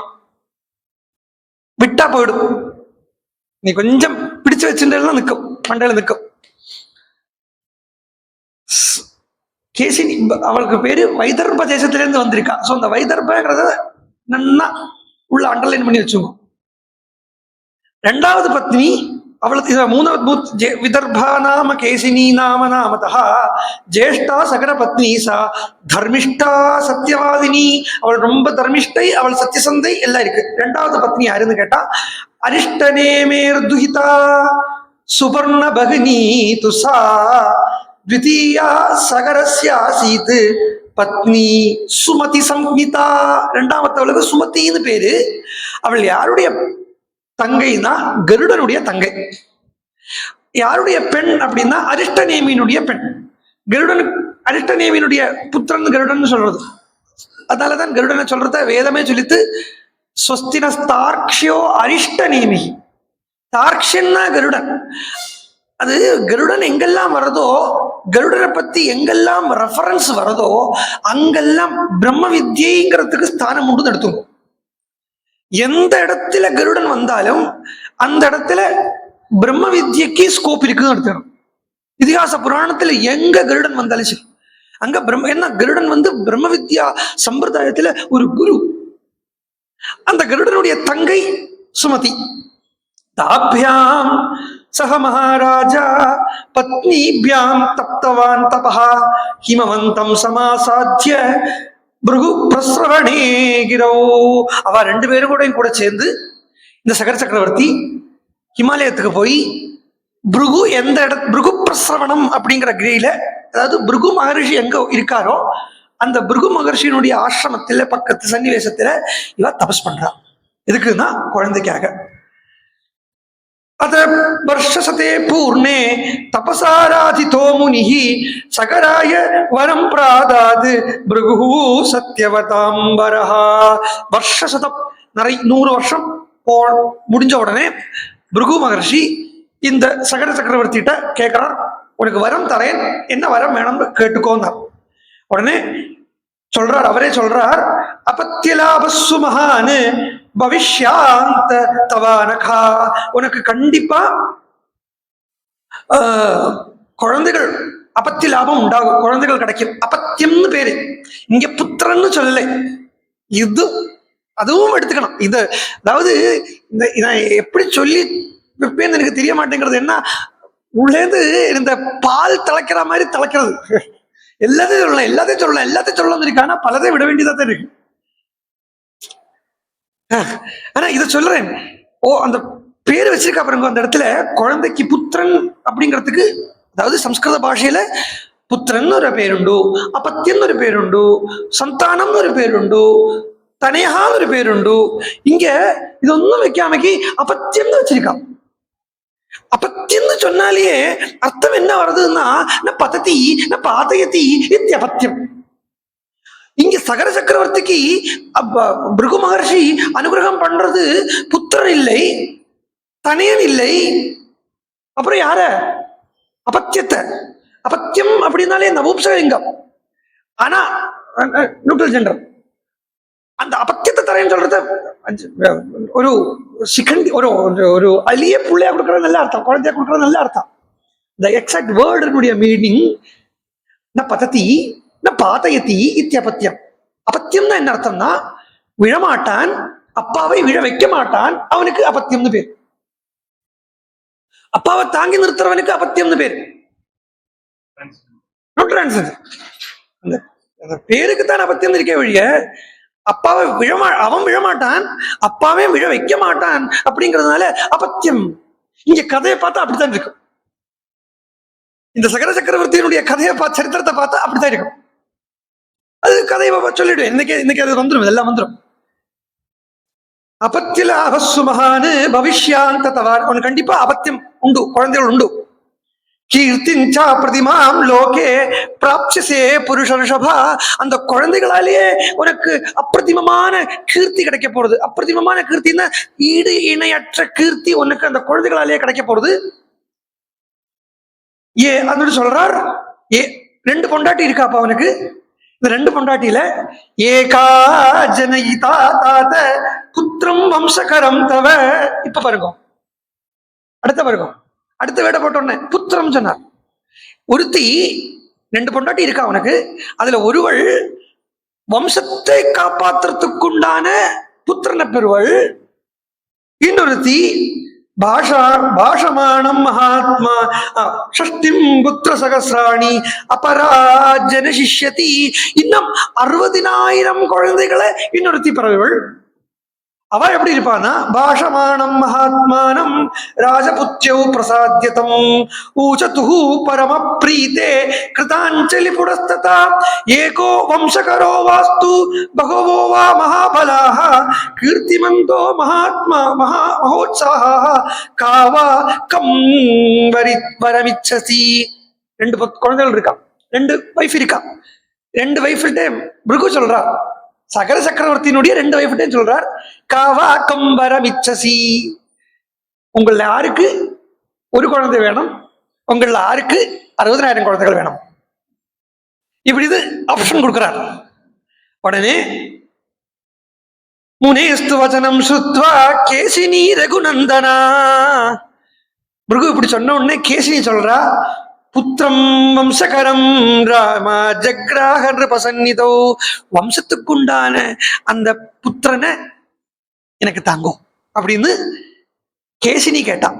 இந்த கேசினி எந்த ஊர்க்காரி சொன்னேன், விதர்ப்பம், ஞாபகம் வச்சுங்கோ. அப்புறம் அடுத்தவள் பிரதக்ஷினி ரிஷி. அப்படின்னா அதுக்கப்புறம் ஆப்ஷன் இல்லையே. அப்ப அடுத்தவளுக்கு என்ன, சக்திம் புத்திர சகசிராணி சுபர்ண பகினி ததா. 60,000 குழந்தைகளை இந்த சுபர்ண பகினியாக இருக்கக்கூடிய சுமதிங்கிறவள் பெற்றுக்கொண்டா. 2 பேருமா நகரத்துக்கு வந்தா. 3 பேருமா நகரத்துக்கு வந்து காலம் போன உடனே அசமஞ்செய்தி அதக்காலே கதே தஸ்ய ஜேஷ்டா புத்திரம் வியஜாயத. முதல் பத்னியான கேசினிக்கு குழந்தை பிறந்தது. அசமஞ்சஸ் அப்படிங்கிற குழந்தை பிறந்தது. அசமஞ்சஸ்ன்னு பேரு அதுக்கு குழந்தைக்கு. நம்ம யாராவது சும்மா இப்படி பேன் உட்கார்ந்து இருக்காருன்னா அவனுக்கு அசமஞ்சம் திட்டுவோம் இல்லையா? திட்டுறதுக்கு கூட ராமாயணத்தை தான் உபயோகிக்கிறோம் பாருங்க. அந்த குழந்தைக்கு அசமஞ்சஸ்ன்னு பேரு. அவன் என்ன பண்றான், அப்புறம் சுமதிக்கு 60,000 குழந்தைகளால ஆன ஒரு மாம்ச பிண்டத்தை கருடன் கொண்டு கொடுக்கிறார். ஒரு மாம்ச பிண்டம். அந்த மாம்ச பிண்டத்தை கிருதபூர்ணேஷு கும்பேஷு தாத்யஸ்தாத் சமவர்த்தியன் காலேன மகதா சர்வே யௌவனம் பிரதிபேதிரே. அந்த 60,000 அந்த ஒரு மாம்ச பிண்டத்தை 60,000 பீசஸா கட் பண்ணி அதை அது 60,000 கும்பங்கள்ல போட்டு வச்சிருக்கா. கிருதபூர்ணமான கும்பங்கள்ல. கிருதம்னா நெய். இன்னும் சயின்டிபிக் ப்ராசஸ் தெரியும். இன்னைக்கு டாக்டர்ஸும் மெடிக்கல் ஃபெசிலிட்டிஸும் குளோனிங் கண்டுபிடிக்கிறதுக்கு பின்னாடியே ராமாயணத்து காலத்திலேயே குளோனிங் இருக்கு சொன்னா நம்ப முடியறதா? ஆனா பிரமாணம் இருக்கு. இதேதான் மகாபாரதத்துல வியாசரும் பண்ணினார். குளோனிங் அப்படிங்கிற ப்ராசஸ் தான் தர்மபுத்திரா துரியோதனாதிகள் 100 பேருக்கும் பண்ணார். இந்த தேவ சிருஷ்டி தேவகர்ப்பம்னு சொல்றது இந்த டெஸ்ட் டியூப் பேபிஸ் இருக்கு. தர்மபுத்திராதிகள் எல்லாம் டெஸ்ட் டியூப் பேபிஸா தான் நம்ம கணக்காக்கணும். நான் நம்ப முடியலைங்கிற வாழ்க்காக சொல்றேன். ஆனா இந்த குளோனிங்கப்பட்ட ப்ராசஸ் அன்னைக்கு இருக்கப்போ அது அப்படியே 60,000 குழந்தைகள் வந்தது. ரொம்ப காலம் போச்சு. இந்த ஜேஷ்ட நரசிரேஷ்டா சாகரஸ்ய ஆத்ம சம்பவா. மூத்த பையனை ராஜாவாக வாழ்த்தலாம் நினைச்சான். ராஜாவாக வாழ்த்தினார். யுவராஜாவாக வச்சார் அசமஞ்சச. ஆனா அது என்ன பண்றான் அசமஞ்சன், பாலான் கிரஹீத்வா துஜலே சரவ்யா ரகுநந்தனா. குழந்தைகளை எடுத்து அயோத்தியில் இருக்கப்பட்ட ஓரோ குழந்தைகளே எடுத்து சரிவுல போட்டுருவான். சரிவுல போட்டு குழந்தைகள் எல்லாம் பிரக்ஷிப்பிய பிராஹசன் நித்தியம் மஜ்ஜத் ஸ்தான் நிரீட்சவை. எல்லா குழந்தைகளும் எடுத்து சரிவுல போட்டு கைகொட்டி சிரிப்பனா. இந்த அசமஞ்சஸ்ங்கிறவன் கைகொட்டி சிரிக்கிறான். இப்படி ஒரு ரகுவம்சத்தில் இருக்கப்பட்ட ஒருத்தனால இப்படி பண்ண முடியாது தானே. ஒரு ரகுவம்சத்தில் உள்ள ராஜாவால இப்படி பண்ண முடியாது. ஏன்னா அப்பேற்பட்ட உத்தமமான வம்சம் ஞானிகளுடைய வம்சம் ரகுவம்சம்ங்கிறத இங்கே இத போய் இந்த குழந்தைகளை போட்டு நதியில போட்டான்னு சொல்றா. ஆக்சுவலா குழந்தைகளை நதியில போட்டான்னு சொன்னாலும் அசமஞ்சசு மகா தபஸ்வியா இருந்திருக்கான். இதுக்குண்டான சமாதானம் ஸ்ரீமத் பாகவதம் சொல்றார் சுகபிரம ரிஷி. இந்த அசமஞ்சசு போட்ட ஓரோரோ குழந்தைகளையும் திருப்பி எடுத்து கொண்டு வந்து ராஜாட்ட கொண்டு கொடுத்தானா. ஆனா அதுக்கு முன்னாடி இந்த அசமஞ்சச காட்டுக்கு அனுப்பிச்சுட்டான், வனத்துக்கு போயிட்டான். அப்போ இங்க குழந்தைகளை நதியில போட்டான் அப்படின்னு சொல்றதோ இல்லை அவன் திருப்பி எடுத்துட்டு வந்து கொண்டு கொடுத்தான்ங்கிறதோ எல்லாமே ஞான திருஷ்டியில பாருங்கோ, ஞான மார்க்கத்துல திங்க் பண்ணி பாருங்கோ. குழந்தைகளை நதியில போட்டான் அப்படின்னு சொல்றதும் கைகுட்டி சிரிக்கிறான் அப்படின்னு சொல்றதும் பிசிக்கலி ஒரு குழந்தைய தூக்கி நதியில போட்டு கைகுட்டி சிரிக்கிறது அல்ல. குழந்தைங்கிற அந்த அட்டாச்மெண்ட நதியில போட்டு விட்டு கையை நம்பி விட்டுட்டு சந்தோஷமா இருக்கிறது. குழந்தைனாலும் சரி, என்ன எந்த வஸ்துக்கள் சரி, அந்த அட்டாச்மெண்ட்ங்கிறது இருந்தா சிரிக்க முடியாது. எங்க அட்டாச்மெண்ட் இல்லையோ அங்கதான் ஹாயா சந்தோஷமா சிரிக்க முடியும். அதைத்தான் நீங்க அசமஞ்சசு பண்ணிருக்கானே ஒழிய அசமஞ்சசு கெட்டவன் இல்லை. ரகுவம்சத்து ராஜாவால கெட்டவனாக இருக்க முடியாது. அதனால அந்த குழந்தைய போட்டு சிரிச்சான் அப்படிங்கிறது அட்டாச்மெண்ட். ஓ, எல்லாருக்கும் குழந்தை அட்டாச்மெண்ட் தான் முதல் குழந்தைகளாவே இருக்கு. நமக்கு எல்லாம் குழந்தைகிட்ட அட்டாச்மெண்ட் அது விட்டுருங்க. முதல்ல ஆரம்பத்திலேருந்தே எல்லா வஸ்துக்கள் மேலே இருக்கப்பட்ட அந்த அட்டாச்மெண்டே நமக்கு குழந்தைகளா இருக்கு. அதே நம்மளை விட்டு போக மாட்டேங்கிறது. அந்த அட்டாச்மெண்ட்ஸே நம்மளை விட்டு போக மாட்டேங்கிறது. அதனால அது அட்டாச்மெண்ட் இல்லாம டிட்டாச்சா இருந்தான். அதனாலே அவன் என்னன்னா அவனால ராஜ்யபாரம் பண்ண முடியலை. பாருங்கோ, ராஜ்யபாரம் பண்ணமானா கொஞ்சம் கொஞ்சம் அட்டாச்மெண்ட்ஸ் வேணும், ராஜசீகம் இருக்கணும். இந்த ராஜசீகம் இல்லை, அட்டாச்மெண்ட்ஸ் இல்லை, அவன் ஞானியா இருக்கான் என்கிறதுனாலே அவனை ராஜ்யபாரத்துல உட்கார வைக்க முடியலை. அசமஞ்சச காட்டுக்கு துரத்தி விட்டுட்டா சொன்னான். காட்டுக்கு துரத்தி விட்டுட்டா சொல்றது அவன் கெட்டவன் அப்படிங்கிற எண்ணத்தாலே இல்லை, அவனால ராஜ்யத்தை நடத்த முடியாது. ஏன்னா ஒரு ஞானிங்கிறது பரமஹம்சர் சொல்றார் எரிச்சு விட்ட கயர் மாதிரிங்கிறார். அட்டாச்மெண்ட் நீங்கிறவன், லோகத்தில் இருக்கப்பட்ட லௌகிக விஷயத்தில் இருக்கப்பட்ட அட்டாச்மெண்ட் நீங்கிறவன் எரிச்சு விட்ட கயர் மாதிரி. இந்த சவிரியால கயர் பண்றது கயர்னு பேர் இல்லையா, அதை நீங்க அந்த கயரை கீழே போட்டுட்டு நெருப்பை போட்டு விட்டுட்டு கொஞ்சம் நேரம் கழிச்சு வந்து பார்த்தேன்னா அந்த கயரோட ஃபார்ம் அப்படியே இருக்கும், அப்படியே தான் இருக்கும். பட் ஆனா அதை எடுத்து வச்சு கெட்டணும் தானே நடக்காது. அதே மாதிரி ஒரு ஞானி எரிச்சு விட்ட கயிறு மாதிரி ஒரு ஞானியை ஒருத்தன் இருக்கான் அப்படின்னு சொன்னா அவனுக்கும் எனக்கு என்ன வேற்றுமை இருக்கும், அவனுக்கும் நமக்கு என்ன வித்தியாசம் இருக்கும்னா, ஞானி இருக்கான்னு சொல்லிட்டு ஒருத்தனுக்கு அனுபவத்துல ஞானம் வந்துருத்துங்கிறதுக்காக அவனுக்கு 2 கை 2 காலெல்லாம் வந்து முளைச்சிடாது. அனுபவத்துல ஒருத்தருக்கு ஞானம் வந்துருத்து அப்படின்னு தானே எக்ஸ்ட்ரா 2 கையோ 2 காலோ முளைச்சு அவனுக்கு பின்னாடி இந்த ஓரா எல்லாம் வந்து சிலவெல்லாம் படத்துல வரைஞ்சு வைப்போமே அந்த மாதிரி ஓரா எல்லாம் வந்து வந்துடாது.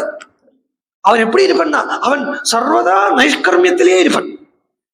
அவன் சர்வதா கர்மத்திலேருந்து டிட்டாச்சாக இருப்பான். அவனால ஒரு கர்மாவை எடுத்து கட்டி பண்ண முடியாது. ஜடபரதர் இருந்த ஸ்திதி போல. ஜடபரதர் ராஜா கேட்டான், நீங்க என்னுடைய வாகனம் தூக்கணும் அப்படின்னு சொன்னோன்னே அவர் பண்ணறேன்னு சொல்லலை, பண்ண மாட்டேன்னு சொல்லலை. பண்றேன்னோ பண்ண மாட்டேன்னு சொன்ன அவருக்கு தனியா சங்கல்ப விகல்பங்கள் இருக்குன்னு அர்த்தம். ஒரு சங்கல்பமோ இது பண்ணணும் இது பண்ண வேண்டாம் அப்படின்னா அதுக்கு ஞானியினுடைய லட்சணம் கிடையாது.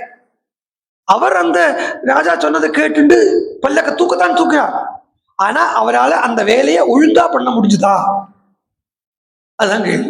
அவரால் அந்த வேலையை ஒழுங்கா பண்ண முடியலை. என்ன ஆயிடுறது, அவருக்கு ஒரு கீழே போகக்கூடிய எறும்பை பார்த்தாலும் தத்ஸ்வரூபமா தோணும், மேல இருக்கக்கூடிய ராஜாவை பார்த்தாலும் சுஸ்வரூபமா தோணும். அப்போ அவர் இதுதான் ஒரு ஞானியுடைய ஸ்திதியா இருக்கும். அவனால லோகபாரம் பண்ண முடியாது. அதனால அவனை ராஜ்யத்துல வைக்கலை சொல்லு. அதனால அவனை காட்டுக்கு அனுப்பினான்னு சொன்ன. அவனை காட்டுக்கு அனுப்பிட்டா அப்புறம் பௌராணாம் அஹிதே யுக்தா பித்ரா நிர்வாசித புராது அவனை காட்டுக்கு அனுப்பினா. இப்படி சொல்லிட்டு வந்த கிருத்வா நிச்சயம் ராஜா சோபாத்தியாய கணஸ்ததா சகரஸ்ய நரஸ்ரேஷ்டா யஜேயமிதி நிச்சிதா யஜ்ஞ கர்மிணி வேதஜ்ஞோ இஷ்டும் சமுபசக்ரமே. அந்த ராஜா சகரன் குழந்தை போயிட்டான் இல்லையா, காட்டுக்கு மூத்த குழந்தை காட்டுக்கு போயிட்டானே, மீதி இனி 60,000 குழந்தைகள் வச்சுட்டு இருக்காங்க இல்லையா, அந்த 60,000 குழந்தைகளை வச்சுட்டு யாகம் பண்ண ஆரம்பிச்சான். இப்ப நம்ம விஷயத்துக்கு வரேன். ஆக்சுவலா இது வந்து ஓகே போட்டோம். காளிந்தியினுடைய பிள்ளை அப்படின்னு சொல்றத நீங்க அதை ஒன்னும் மனசுல வச்சுக்கோ. காளிந்தி அப்படிங்கிறது யமுனா. யமுனா சம்பந்தம் வரப்பட்டது எல்லாமே எது வம்சம்? சந்திர வம்சம். யமுனா சம்பந்தம் வரப்பட்டது எல்லாமே சந்திர வம்சம். கங்கா சம்பந்தம் வரப்பட்டது எல்லாமே சூரிய வம்சம். ஈவன் தோ யமுனா சூரியனுடைய பெண்ணாக இருந்தாலும் யமுனைங்கிறது ஜாஸ்தி பேசப்பட்ட இடம் மகாபாரதம். சந்திரன் சூரியன் இல்லாம சந்திரன் இல்லைங்கிறதுனாலதான் யமுனை சூரியனுடைய பெண்ணாக சொல்லப்படுறது. ஆனா அது மகாபாரதம். நான் ரொம்ப நாளா சொல்லிட்டே இருக்கேன், ஒரே விஷயத்த ரிப்பீட் பண்ணி சொல்லிட்டே இருக்கேன். யாராவது ரெகுலரா கேட்கறது நினைச்சுப்பா, எனக்கு இந்த சொன்ன கொஞ்சம் முன்னாடி அல்ஷிமேட்ஸ் அது வந்துடுத்தோன்னு நினைச்சுப்போம். ஆனா அது எப்படி சொல்லாம போறது? பிகாஸ் அவ்வளவு ஸ்ட்ராங்கா வால்மீகி பகவான் காட்டி தரார் விஷயத்தை. மகாபாரதம்னு சொல்லியாச்சானா கர்மயோகம், ராமாயணம் சொல்லியாச்சானா ஞான யோகம். டிரான்ஸ்பர் ஃப்ரம் கர்மயோகா டு ஞான யோகா தான் இந்த கதை. இப்ப நம்ம பார்க்கிற கதை டிரான்ஸ்பர் ஃப்ரம் கர்மயோகா டு ஞான யோகா தான். ஏன்னா எப்பவுமே கர்மா பண்ணிட்டே இருக்க முடியாது. கர்மா பண்ணி அந்த கர்ம யோகமாகும். கர்மாவை பண்ணி கர்ம யோகமாகும் ஃபர்ஸ்ட். ஏன்னா கர்மாவை பண்றது சொன்னா பலனை இச்சிச்சுண்டு பலனை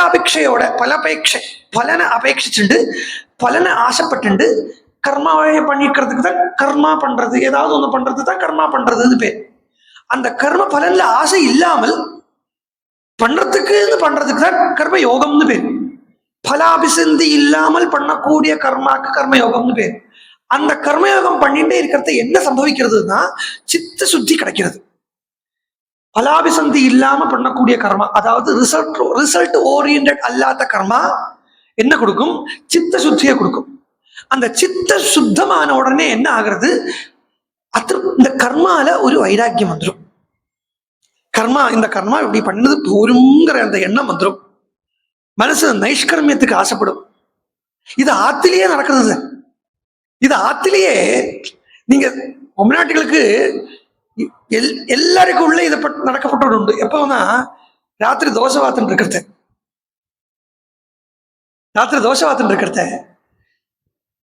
டெய்லி ராத்திரி இதே வேலை. தோசை வாக்கணும், பாத்திரம் தேய்க்கணும். ராத்திரி ஸ்டாண்டர்டான வேலை இதுதானே. ஒரு நாளைக்கு தோணும், ஷோ என்னைக்கு ஒரு நாளைக்கு நான் சும்மா இருக்க போறேனோ. இது தோணணும். இது தோணுறது இஸ் எ குட் சைன். ஏன்னா அந்த இடத்துல நீங்க சோம்பேறி ஆகிறது இல்லை. அந்த இடத்துல அவ சோம்பேறி ஆகிறா நல்ல அர்த்தம். அவ அந்த நைஷ்கர்மிய ஸ்திதி ஆசைப்படுறான்னு அர்த்தம். டெய்லி தோணிட்டு இருந்தா தான் சோம்பேறித்தனம் அர்த்தம். ஒரு நாளைக்கு எங்கேயோ ஒரு இடத்துல ஆத்மார்த்தமா உள்ளேந்து தோணும். அந்த தோணல் வந்திருக்குன்னா அவளுக்கு அந்த நைஷ்கர்மியம் ஆசைப்படுறதுன்னு அர்த்தம். அதாவது கர்மா லெஸ்ஸா இருக்கிறதுக்கு ஆசையா இருக்குன்னு, அந்த ஞானத்துக்கு தேர்ஸ்ட் வந்திருக்குன்னு அர்த்தம். ஓகே, அப்போ அந்த டிரான்ஸ்பர் ஆக்கம் இங்க சொல்லப்பட்டது. இந்த ராமாயணத்தினுடைய ஆரம்பம் அப்படித்தான் ஆரம்பிக்கிறது. அதைத்தான் சொல்லிட்டு வந்தேன். அப்போ இந்த கர்மயோகம் பண்ண அந்த கர்மயோகம் சித்த சுத்தியை கொடுத்து, அந்த சித்த சுத்தி என்ன பண்ணும்? ஒரு குரு ஆசிரிச்சு போய் அந்த குரு பக்கத்துல உட்கார்ந்து இருக்கணும்னு தோணும். குரு ஆசிரிச்சு போறதுன்னா இந்த நைஷ்கர்மியம் சித்தி அடைஞ்ச குரு, நைஷ்கர்மியமாவே வடிவா இருக்கக்கூடிய குரு, அந்த குரு பக்கத்துல போய் உட்காரணும்னு உள்ள தோணல் வரும். அந்த தோணலுக்குத்தான் கர்மயோகத்தினுடைய பலனா சொல்லப்படுறது. அந்த தோணலுக்கு தான் வைராக்கியம் விரக்தின்னு சொல்றான். அந்த தோணலை தான் இந்த ராமாயணம் அந்த எண்ணம் தோணல் சொல்றேன் இல்லையா, அது எண்ணம் அர்த்தம். தோணல்னா எண்ணம் அர்த்தம். அந்த எண்ணம் தான் ஞான யோகத்துக்கு வழியை திறந்து வைக்கிறது. அந்த ஞான யோகம் தான் ராமாயண வடிவா இருக்கு. அதனாலேயே கர்மயோகம்ங்கிற அந்த கர்மஸ்வரூபமா இருக்கக்கூடிய சூரிய வம்சத்து சந்திர வம்சத்து வஸ்துவான யமுனாக்கு இல்லாட்டா அரிஷ்டி அப்படிங்கிறவளுக்கு பிறந்த சகரன். அந்த சகரன் தான் மிட் பாயிண்டா இருக்கான், இன்டர்செக்டிங் பாயிண்டா இருக்கான். என்னன்னா இது வரைக்கும் கர்மா ஃப்ளோ ஆயிண்டே வந்துட்டு இருக்கு. இந்த இடத்துல இருந்து அதுக்கப்புறம் அப்படியே டேர்ன் ஆகி ஞான யோகத்துக்கு போறது. அவனுக்கு 60,000 குழந்தைகள் சொன்னான். 60,000 குழந்தைகள் இருக்க முடியுமோ? இந்த சக்கரன் என்ன 60,000 குழந்தைகள் இங்க என்னத்துக்கு சொல்றதுன்னா 60ன்னு எடுத்துங்கோ, 1000 விட்டுடுங்கோ. 60ன்னு எடுத்துங்கோ. ராமன் வரைக்கும் நீங்க இந்த ரகுவம்சத்தினுடைய சார்ட் பார்த்தீங்கன்னா ராமன் வரைக்கும் 60 ராஜாக்கள். ராமன் வரைக்கும் 60 ராஜாக்கள். ராமனுக்கு அப்புறம் 60 ராஜாக்கள். ராமன் நடுவில் இருக்க.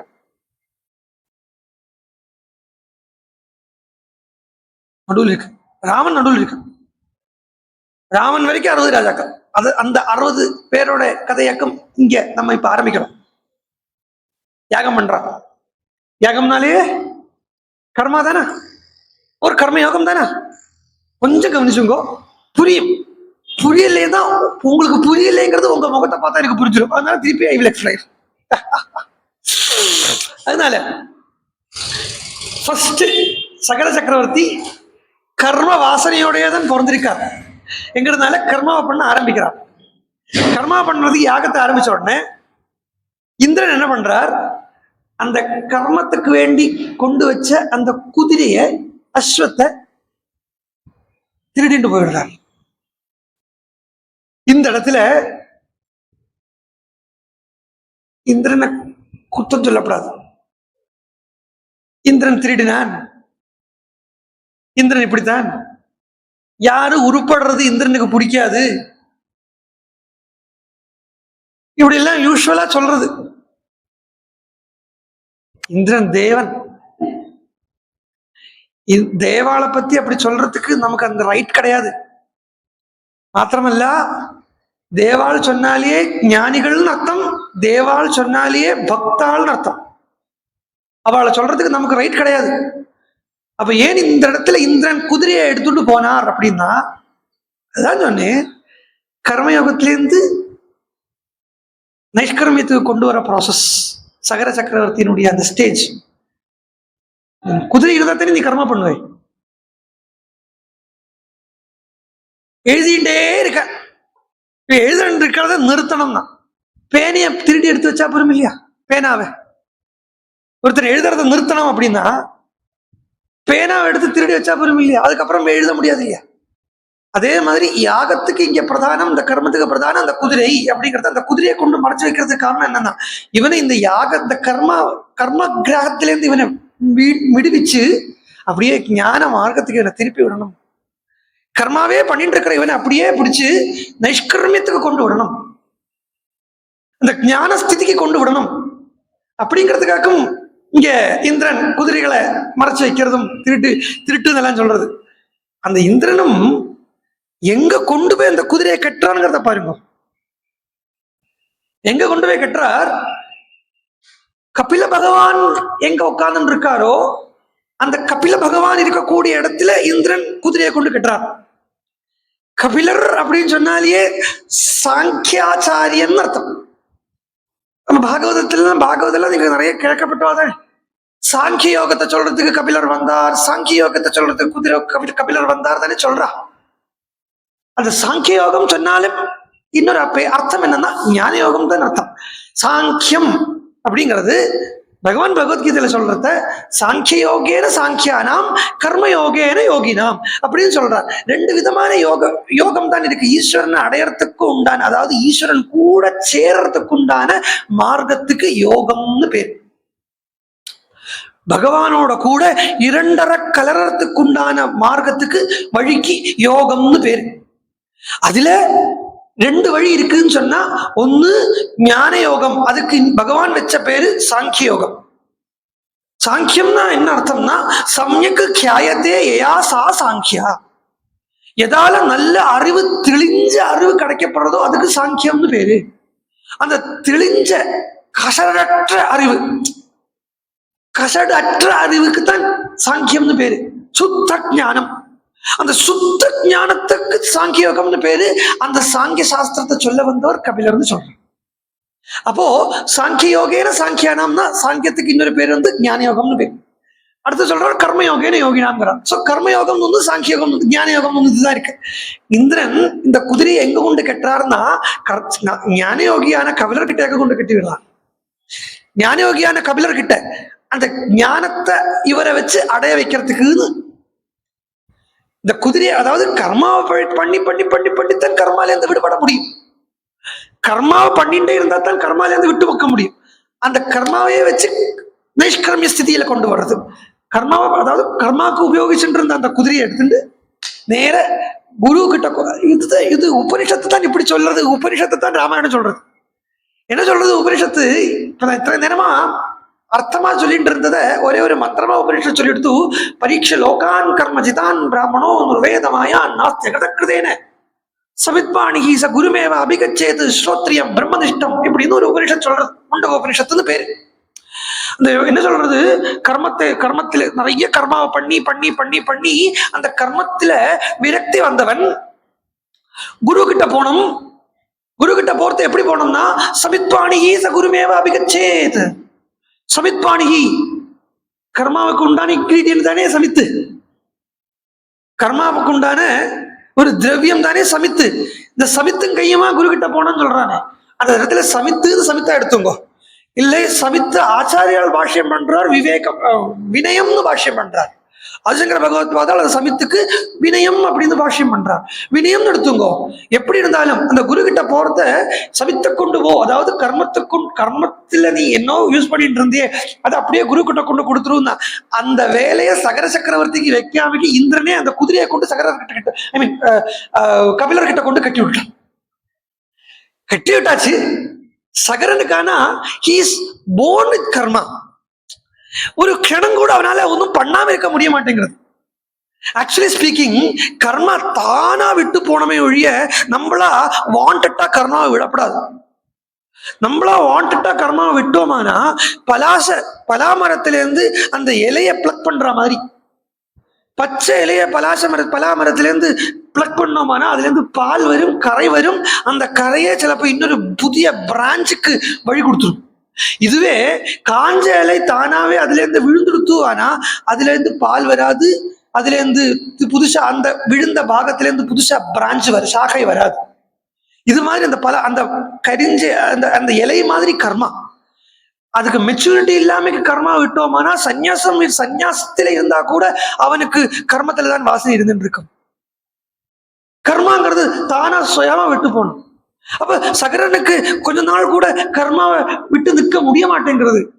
என்ன இந்திரனோ கொண்டு போயிட்டான். சோ சகர சக்கரவர்த்தி இந்த 60,000 குழந்தைகளை பார்த்து சொன்ன, ஏய் குழந்தைகளா, இந்திரன் குதிரையை எங்கேயோ கொண்டு போயிருக்கான், நீங்க போய் தேடுங்கோன்னு சொல்லிட்டு இந்திரன்ட்ட சொல்லி விடுறார். அப்படி சொல்லி விடுற சமயத்துல இந்த 60,000 பேர்கிட்ட சொல்லி விடுறார். சங்கரஸ்வசுரோ நாம்னா இவானிதி விஸ்ருதா விந்திய பர்வதமாசாத்ய நிரீக்ஷேதே பரஸ்பரம் தயோர் மத்தியே சமபவத் யக்ஞ சத்புருஷோத்தமா சஹிதேஷோ நரவ்யாக்ரா பிரசஸ்தோ யக்ஞ கர்மணி. ஹிமாலயத்துக்கும் விந்தியத்துக்கும் மீட்டிங் நடந்துதான். என்ன அழகு வரும், என்ன அழகா இருக்க வருங்க. விந்திய பர்வதம் இந்த பக்கம் இருக்கு, ஹிமாலயம் அந்தண்டு இருக்கு. விந்திய நடுவுல, ஹிமாலயம் அந்தண்ட. இந்த 2 பர்வதத்துக்கும் நடுவுல இருக்கப்பட்ட பிரதேசம், அதுக்குத்தான் யக்ஞத்துக்கு உச்சிதமான பிரதேசம் அப்படின்னு சொல்றது. Places between the Himalaya. So from Madhya Pradesh to Himalaya is best for yagam. அதாவது இதுக்கு ஆரியாவர்த்த பூமின்னு சொல்லுவாங்க. அந்த பிரதேசத்துக்கு தான் ஆரியாவர்த்த பூமின்னு சொல்லுவாங்க. ரிஷிகள் பார்த்தா அவ்வளவு இருந்தா முடியாது. ஆரியாவர்த்த பூமின்னா ஆரியர்கள் வசிச்சுட்டு இருந்த பூமின்னு அர்த்தம். ஆரியர்கள் சொன்னா சிரேஷ்டால் தான் அர்த்தம். சிரேஷ்டால் வசிச்சுட்டு இருந்த பூமி, அதுக்கு ஆரியாவர்த்த பூமி. ரிஷிகள் பார்த்தா அப்புறம் மீதி இருக்கிறவர்களுக்கு கதி வேண்டாமா? அதனால ரிஷிகள் என்ன பண்ணினா, ஹிமாலயத்திலிருந்து சமுத்திர பர்யந்தம் மேற்கு சமுத்திர பர்யந்தமான இடத்தை யாகத்துக்குன்னு வச்சா. ஸோ ஃப்ரம் ஹிமாலயம் டு நம்ம இந்தியன் ஓஷன் அது யாகத்துக்கு உகந்ததுன்னு வச்சா ரிஷிகள். அது பட்சம். வாஸ்தவத்துல உத்தமங்கிறது முன்னாடி சொன்ன இடம் தான், முன்னாடி சொன்ன இடம் தான் உத்தமம். இன்னும் சொல்றேன், கேரளால யாகம் பண்றது உச்சிதம் இல்லை. ஏன்னா அது சிருஷ்டிக்கப்பட்ட பூமிங்கிறதுனால. சோ இது என்ன சொல்ல வந்தேன், இந்த இடத்துல அவ வந்து பாக்குறான், இந்த 60,000 பேரும் வந்து பாக்குறான். 60,000 வந்து பாக்குறத குதிரையை காணல. உடனே அவர் சொன்னார், பூமியை டிக் பண்ணுங்க, நல்லா ட்ரில் பண்ணி உள்ள போங்க, நல்லா உள்ள போங்க, உள்ள போங்க அப்படிங்கிறார். உள்ளுக்குள்ள உள்ளுக்குள்ள உள்ளுக்குள்ள போறார். இனி விஷயத்துக்கு வரேன். அப்ப இது வரைக்கும் விஷயம் சொல்லலையா? வாஸ்தவமா விஷயம் சொல்லலை. சாகரம். இப்போ இவ 60,000 பேரும் டிக் பண்ணி எடுக்கிறா இல்லையா, ட்ரில் பண்ணி எடுக்கிறா இல்லையா, அதுல இருந்து தான் சாகரம் வந்ததுன்னு சொல்லுவா. சமுத்திரம், சமுத்திரம் அதுல சமுத்திரத்திலேருந்து வந்தது சாகரம். சகர சக்கரவர்த்தியால வந்தது சாகரம்ங்கிறதுக்குனாலதான் சமுத்திரத்துக்கு சாகரம் ஒரு பேர் இருக்கு. அது இந்த சாகரால், அதாவது சகர சக்கரவர்த்தியினுடைய குழந்தைகளால கொண்டு வரப்பட்டதுக்கு சாகரம்னு பேரு. இப்படி எல்லாம் சொல்லுவா. யோசிச்சு பாருங்க, இதுக்குதான் நான் முதல்ல பீடிகை போட்டு ஆரம்பிச்சேன். முதல்ல பீடிகை போட்டு என்ன தொடங்கினேன், கதையை அப்படியே விட்டுடணும். சில இடத்துல கதையை அப்படியே சைட்ல வச்சுடணும், தொட்டு தான் வச்சுக்கப்படும். விஷயத்தை எடுத்துக்கணும். சகர சக்கரவர்த்தின்னு சொன்னா கௌரவத்தோட பிறந்தவர்னு அர்த்தம். கௌரவத்தோட பிறந்தவர் தான் விவேகத்தோட பிறந்தவர்னு அர்த்தம். விவேகத்தோட பிறந்தவர் அப்படிங்கிறதுக்கு என்ன அர்த்தம்னா, இந்த கர்மா எவ்வளவுதான் பண்ணிட்டு இருந்தாலும் இதால எனக்கு முக்தி கிடையாது, எனக்கு நிம்மதி கிடையாது, நான் ஞானத்துக்குத்தான் பிராப்தமானவன், எனக்கு ஞானம் தான் வேணும் அப்படிங்கிற அந்த டிட்டர்மினேஷன் உள்ளவன் சகரன். அந்த டிட்டர்மினேஷன் எதுனால கிடைக்கிறதுனா சாகரத்தால கிடைக்கிறது. சாகரத்தால எப்படி கிடைக்க முடியும் அப்படின்னு கேட்டா, சாகரம்ங்கிறது இந்த இடத்துல கடல்ங்கிற அர்த்தத்துல அது இல்லை. நான் சொல்றேன், சாகரத்துக்கு இன்னொரு பேரு சமுத்திரம். சமுத்திரத்துக்கு ஏன் சமுத்திரம்னு பேரு வச்சிருக்கான்னா, வியாபிச்சிருக்குங்கிறதுனால சமுத்திரத்துக்கு சமுத்திரம்னு பேரு வச்சிருக்கா. சமுதனாத்து வியாபகத்வாது சமுத்திரம். இந்த கடல் இருக்கே, கடலுக்கு தானே சமுத்திரம் சமுத்திரம் சொல்றான். நான் சூரியனுக்கு ஒரு நாளைக்கு எக்ஸ்பிளைன் சொன்னேன், நீ ஞாபகம் இருக்கா உங்களுக்கு? வாஸ்தவத்துல சூரியன்கிறது ஒரு ஸ்டார் தான். அதுக்கு சூரியன் ரிஷிகள் ஜஸ்ட் பேரு தான் வச்சிருக்கா. வாஸ்தவத்துல வேதத்துல வரப்பட்ட சூரியன் வந்து ஆத்மாதான் அப்படின்னு நான் சொன்னேன். சந்திரன்கிறது மனசுதான் அப்படின்னு நான் சொன்னேன். இதே மாதிரி தான் புத்தி, அதுக்குத்தான் சமுத்திரம்னு பேரு. அப்போ புத்தி மாதிரி வியாபிச்சிருக்கு, எல்லை இல்லாம புத்தி ரொம்ப வியாபிச்சிருக்கும். ஏன்னா மனசும் போய் அடங்கப்பட்ட இடம் தான் புத்தி. மனசு எங்க போய் அடங்குமோ அதுக்கு தான் புத்தின்னு பேர். அந்த கரணங்கள் 4, அந்த கரணங்கள் அப்படின்னு சொல்லுவோம் இல்லையா, அந்த கரணங்கள் 4 இருக்கு. மனசு, புத்தி, சித்தம், அகங்காரம். சோ இந்த மனசு சரீரத்துல, சரீரத்தில் இருக்கப்பட்ட சர்வ இந்திரியங்களும் மனசுல அடங்கிடுறது. மனசு புத்தியில அடங்கிடுறது, புத்தி சித்தத்தில் அடங்கிடும், இந்த சித்தம் அகங்காரத்தில் அடங்கிடும். அகங்காரங்கிற அந்த ஈகோ அவ்வியக்தத்துல போய் லயிச்சுடுறது, அவ்வியக்தம் சித்தில லயிக்கிறது, சித்துன்னா பிரம்மத்துல லயிக்கிறது. இதுதான் அந்த வெதிரிக்தம் அப்படிங்கிற அந்த ப்ராசஸ். வெதிரேகம், அன்வயம் வெதிரேகம் அப்படின்னு சொல்லுவோம். அன்வயம்ங்கிறது உபனிஷத் சொல்லித்து, ஆத்மனா ஆகாச சம்பூதா ஆகாசாத் வாயு வாயோர் அக்னின்னு ஒரு அன்வயத்தினுடைய ப்ராசஸ் உபனிஷத் சொல்லித்து, மேலேந்து கீழே வருது. இது திரும்பி உள்ளுக்குள்ள போறதுக்கு வெதிரேகம்னு பேரு. அந்த வெதிரேகம் பார்த்தோம்னா மனசும் போய் அடங்கப்பட்ட இடம் சமுத்திரம். மனசு போய் சமுத்திரத்துல அடங்கிறது என்கிறதுனாலேயே புராண கதைகளை சொன்னா மனசு என்கிற சந்திரன் பாலாழியிலேருந்து வந்தான் இப்படித்தானே சொன்னா, இப்படித்தானே சொல்றா. மனசுங்கிற சந்திரன், சந்திரன் பாலாழியிலேருந்து வந்தான் அப்படின்னா என்ன அர்த்தம்னா, புத்தியிலேருந்து மனசு உதயம் ஆகிறது. சோ மனசு போய் அடங்கப்பட்ட இடம் புத்தி.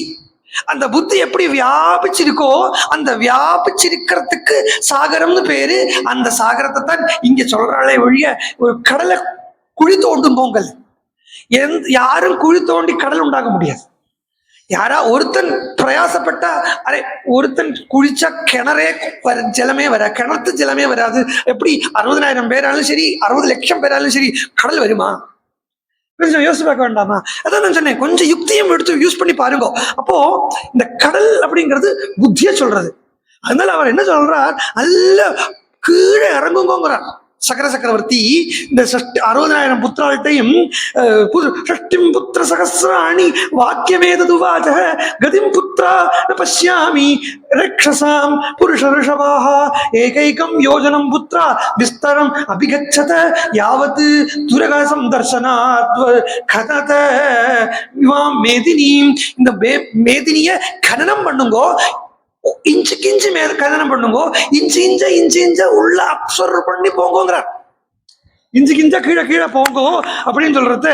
எஸ்ஏஎம் வசுதா கிருஷ்ணா வாசுதேவஸ்ய. அப்ப இவ இந்த 60,000 பேரும் பூமியை உள்ள விசாரம் பண்றா. இதெல்லாம் உள்ளுக்குள்ள எடுத்துங்கோ. ஒன்னு சொல்றேன், வெளியில என்னெல்லாம் இருக்கோ அதெல்லாம் உள்ளுக்குள்ள இருக்கு. வெளியில அண்டத்தில் என்னெல்லாம் இருக்கோ அதெல்லாம் பிண்டத்தில் இருக்கு. சோ இந்த சமுத்திரத்தை குழி தோன்றது அப்படின்னு இல்லை, புத்தியை நல்லா யூஸ் பண்றது, தீட்டுறது. புத்தியை தீட்டுறது சொல்லுவோம் இல்லையா, இந்த புத்தியை தீட்டுறான். இந்த புத்தியை தீட்ட தீட்ட தீட்ட தீட்ட தேவதைகள் எல்லாரும், அதாவது தேவதைகள்ங்கிற ரூபத்தில் இருக்கப்பட்ட இந்திரியங்கள் பிரம்மா கிட்ட போய் சொல்றது. பிரம்மாங்கிற பிரதாபதிட்ட, பிரம்மாங்கிற அகங்காரத்துக்கிட்ட போய் சொல்றது. உடனே அந்த பிரம்மா சொல்றார், இது ஒன்றும் உங்களுடைய வேலையே இல்லை, நீங்க கவலைப்படாதீங்கோ. சாட்சாது அவ இந்த பூமியைத்தானே உள்ள பூமிக்குள்ள போறா இல்லையா, அதாவது வெளியிலேயே பார்த்துட்டு இருக்காமைக்கு, சரீரத்துக்கு வெளியில பார்த்துட்டு இருக்காமைக்கு சரீரத்துக்குள்ள என்ன நடக்கிறது அப்படின்னு பாக்குறா இல்லையா. அதனால நீங்க கவலையே படாதீங்கோ. அந்தர்யாமியா பகவான் வாசுதேவன் உள்ள சைச்சுட்டு இருக்கார், அவர் பார்த்துப்பார் என்கிற ரீதியில கதையா பிரம்மா எப்படி சொல்றார். இந்த தராவனுடைய பதியான சாட்சாது வாசுதேவன் இப்போ காபிலம் ரூபமாஸ்தாய தாரைய தெனிசம் தராம், கபிலங்கிற ரூபத்தை எடுத்துட்டு தனிஷ் பூமியை தரிச்சுட்டு இருக்கார். நீங்க கவலைப்படாதீங்கோ. தஸ்ய கோபாக்னினா தக்தா பவிஷ்யந்தி நிருபாத்மஜாஹ.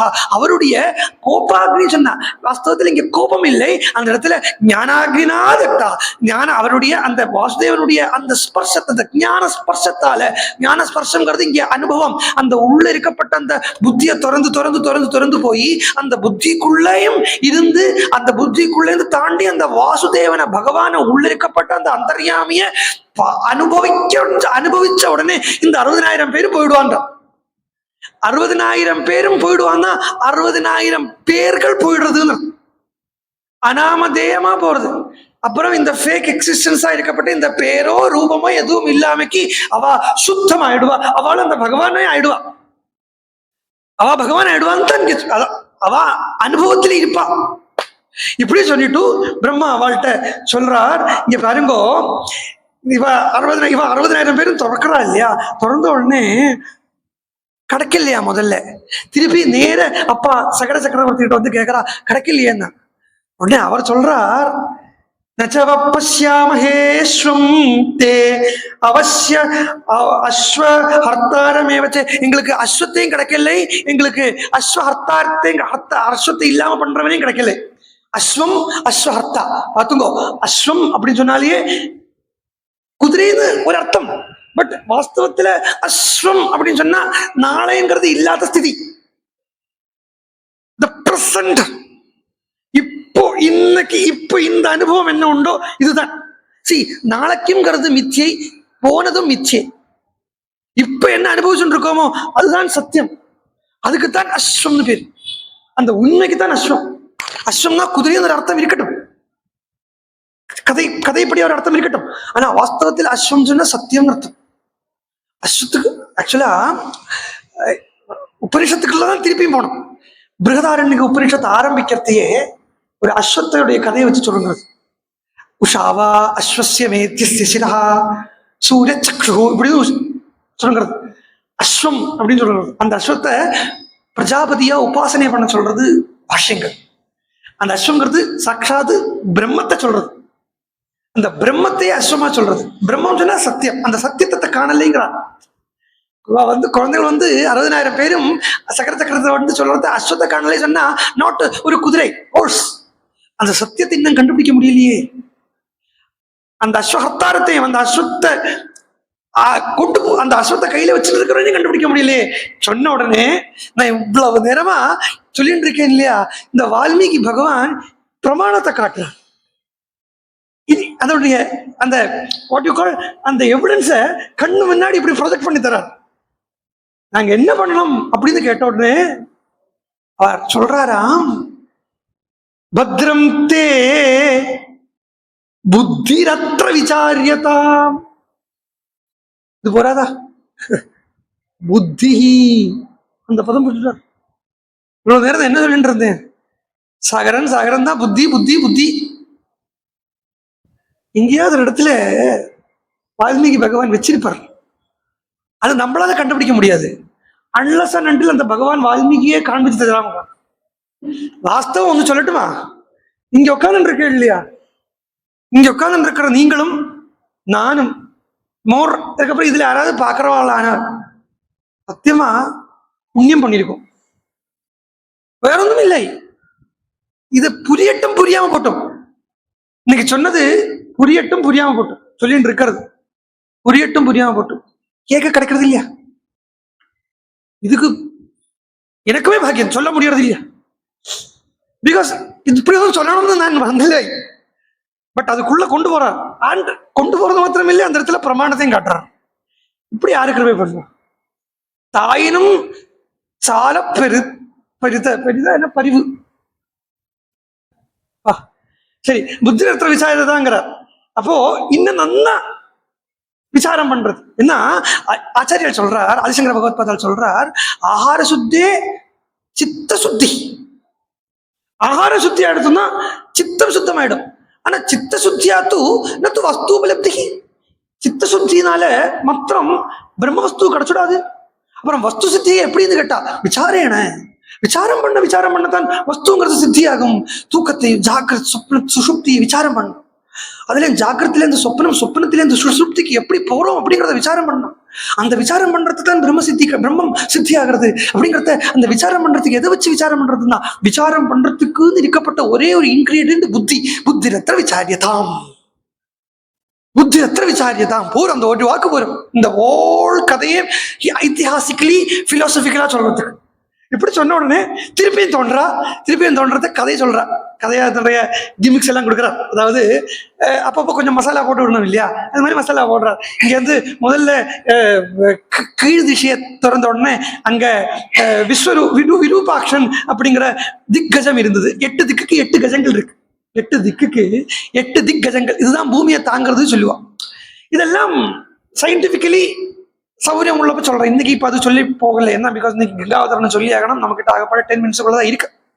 ஸோ திக்கஜங்கள் அப்படிங்கிறது கீழே இருக்கா, 8 திக்குக்கு இருக்கா. ஸோ ஒரு திசையில கிழக்கு திசையில விரூபாக்ஷன் அப்படிங்கிறது யானை, அப்புறம் மகாபத்மம் அப்படிங்கிற யானை தட்சிண திசையில் இருக்கு. இப்படின்னு சொல்றது. இது சொல்றத இந்த யானைகளை எல்லாம் பார்த்தாளா, இவா பார்த்து பிரதட்சணம் பண்ணி நமஸ்காரம் பண்றாளாம். நமஸ்காரம் பண்ணோடனே ஒரு யானை விசிரமம் எடுத்துக்கிறதுக்குன்னு ஒன்னு சரிஞ்சுடுத்தான். அந்த சரிஞ்ச உடனே அந்த இடத்துல பூகம்பம் வந்துதான். இன்னொரு யானை தும்பிக்கையை ஜலம் குடிக்கிறதுக்குன்னு கடல்ல இருந்து ஜலத்தை குடிக்கிறதுக்குன்னு எட்டுவான். அந்த எட்டுறத அந்த ஃபோர்ஸ்னால பூகம்பம் வருதுங்கிறா. அப்ப இந்த யானைகள்ங்கிறது கஜங்கள் இல்லை, டெக்னோட்டிக் பிளேட்ஸ், டெக்டோனிக் இல்லையா, டெக்டோனிக் பிளேட்ஸ். அதனாலதான் பூகம்பம் வருது, இதனாலதான் சுனாமி வருது. கணந்தஹ சமுபாக்ராந்தஹ திசம் சோமவதீம் ததா. அப்புறம் கிழக்கு திசை, உத்தர சோமவதின்னா உத்தர திசை, வடக்கு திசையை திறந்து போன உடனே அங்க ததுசுகு ஹிமபாண்டுரம் பத்ரம் பத்ரேணவ புஷா தாரயந்தம் ஹீமிமாம். அங்க ஹிமபாண்டுரம், அதாவது வெள்ளை யானையை பார்த்தான்னு சொல்லிட்டு சொன்னார். அதுக்கப்புறம் அவாந்தர திசையை கிடையாது. நம்ம பிரம்ம வஸ்து அடையணுமானா பல நூக்கன் கோணஸையும் போய் பார்க்கணும். ஒரே அதாவது பிரம்மவஸ்து அடைய வைக்கிறதுக்கு, மோரோவர் அடையறதுக்குன்னு இல்லை, அடைய வைக்கிறதுக்கு. ஏன்னா இவ எல்லாம் சகர சக்கரவர்த்திய அடைய வைக்கிறவா அப்படின்னு தான் சொல்லிட்டு, அடைய வைக்கிறவா தான் வீழ வைக்காதவான்னு அர்த்தம். அபத்தியம் அப்படிங்கிறத இவாளும் அடைஞ்சு சகர சக்கரவர்த்தியும் அந்த பிரம்மவஸ்துவை அடைய வைக்கிறாங்கிறதுனாலேயே இவாளுக்கு அபத்தியம்னு பேரு. அப்போ தனக்கு மாத்திரம் அடையறதுக்குன்னு உண்டானா நுக் அண்ட் கார்னர்ல போய் பார்க்க வேண்டிய தேவையில்லை. ஏதாவது ஒன்று இப்போ தன்னைத்தானே ஆத்மஹத்தியை பண்ணிக்கணுமானா ஒரு திருண்டு பிளைடு போரும், கையை கிழிச்சுட்டா போயிடும். ஆனா யுத்தம் பண்ற ஒரு ராஜாக்குன்னா பல பேருடைய உயிர் எடுக்கணும்னா அதுக்கு கத்தி வேணும், அதுக்கு கடலை வேணும், அதுக்கு இந்த குந்தம்னு சொல்லுவாளே அது வேணும். ஸோ நிறைய ஆயுதங்கள் வேணும். இதே மாதிரி இவா மாத்திரம் அடையறதுக்குன்னா ஒரு திசையை திறந்திருந்தா அவள், ஒரு திசையை குழி பண்ணியிருந்தா அவளுக்கு தே வில் கெட். பட் இது சகரனுக்கும் அனுபவிக்க வைக்கணும் அப்படிங்கிறதுக்காக பல இடத்துல இருந்து எடுக்க வேண்டியிருக்கு. எப்படி ஒரு பிரவச்சனம் பண்ணப்பட்டவன், ஒரு ஏகாந்தி, ஒரு ஏகாந்திக்கு பிரம்மத்தை அனுபவிக்கணும்னு உண்டுன்னா அவன் ஒரு புக்கு போரும், ஒரு கிரந்தம் போரும், பகவத்கீதா ஒன்று போரும், இல்லையே ஒரு வாக்கு போரும், ஒரு மகா வாக்கியம் போரும் ஒரு ஏகாந்திக்கு பிரம்ம வித்யா சித்தி ஆகிறதுக்கு, அதாவது ஞான சித்திக்கிறதுக்கு. ஒரு மகா வாக்கியம் அகம் பிரம்மாஸ்மி அப்படிங்கிற அந்த மகா வாக்கியம் போரும், உட்கார்ந்து விடலாம். ஆனா அனுபவிச்சத ஊர் பூரா வந்து சொல்லணுமானா பல விஷயங்கள் எடுத்துக்கணும்.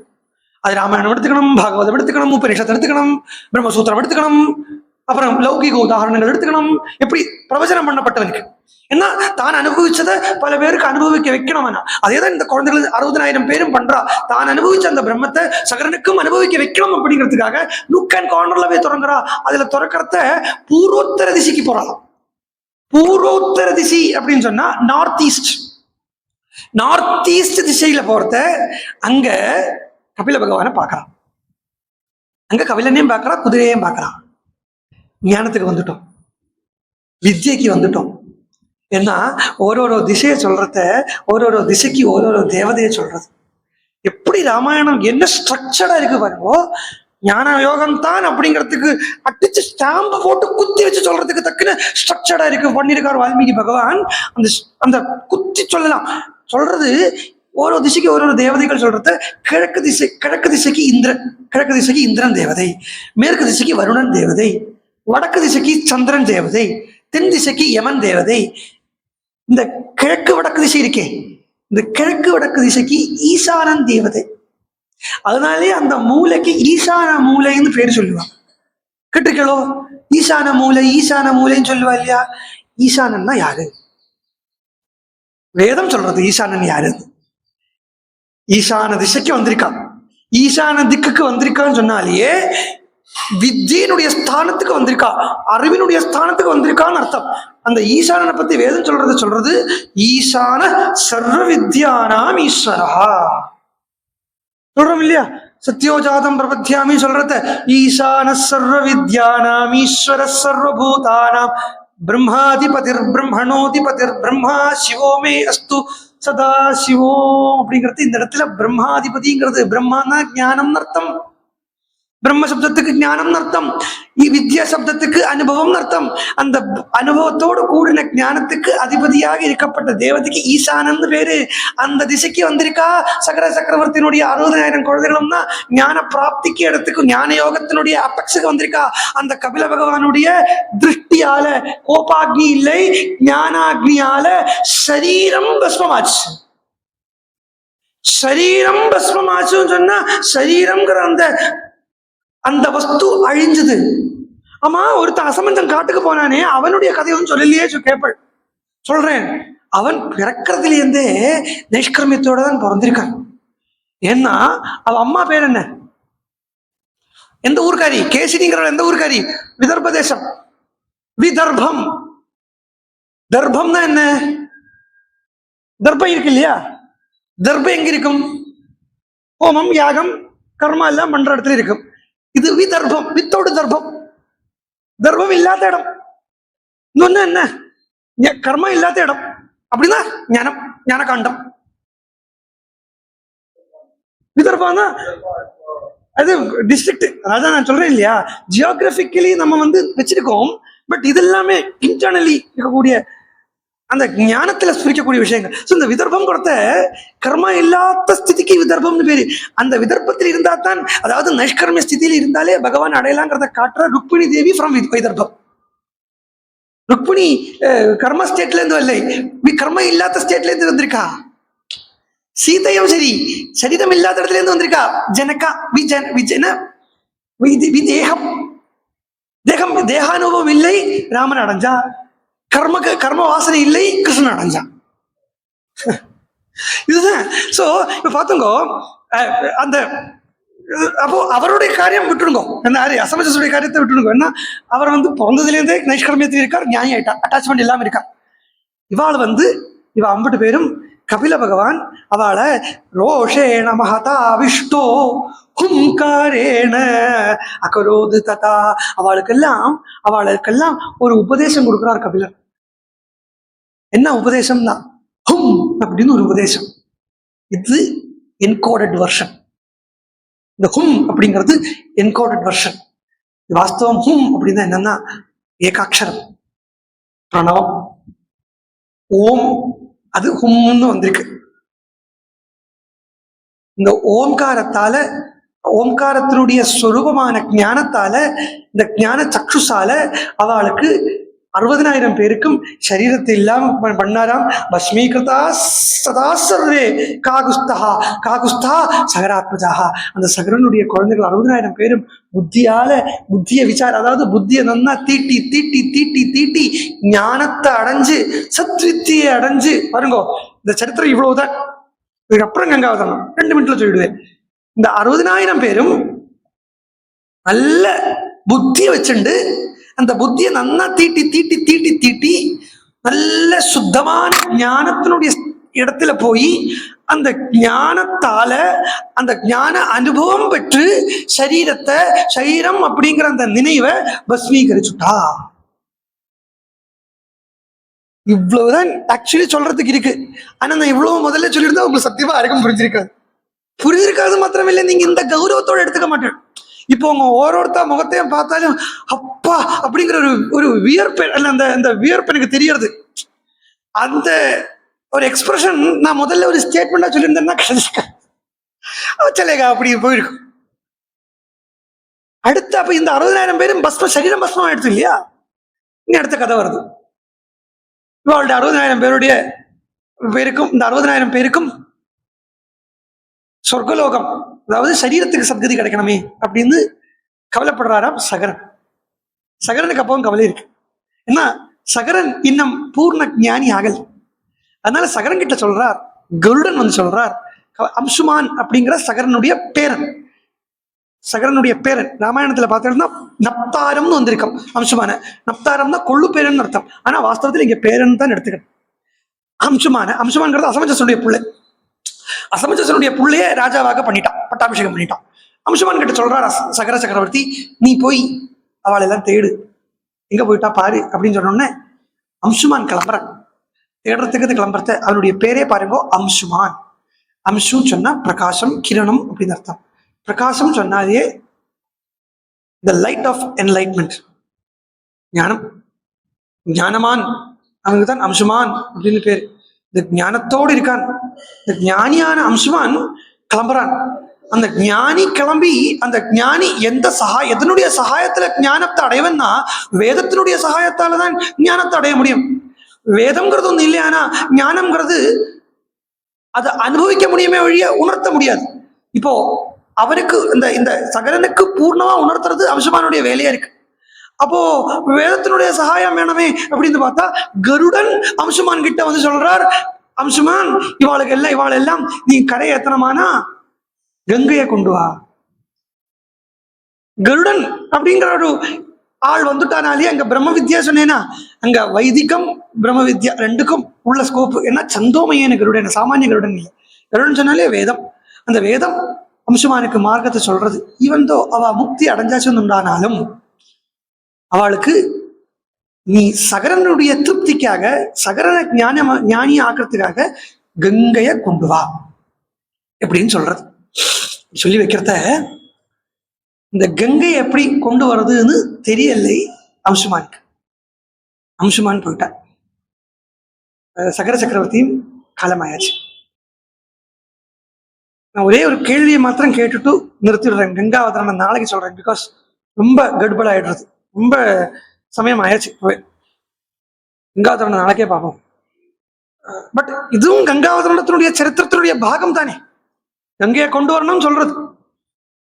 அப்போ ஒரே ஒரு கொஸ்டின் மாத்திரம் நீங்க மனசுல வச்சுங்கோ. பகீரதன் கங்கையை கொண்டு வரான்னு சொன்னான்.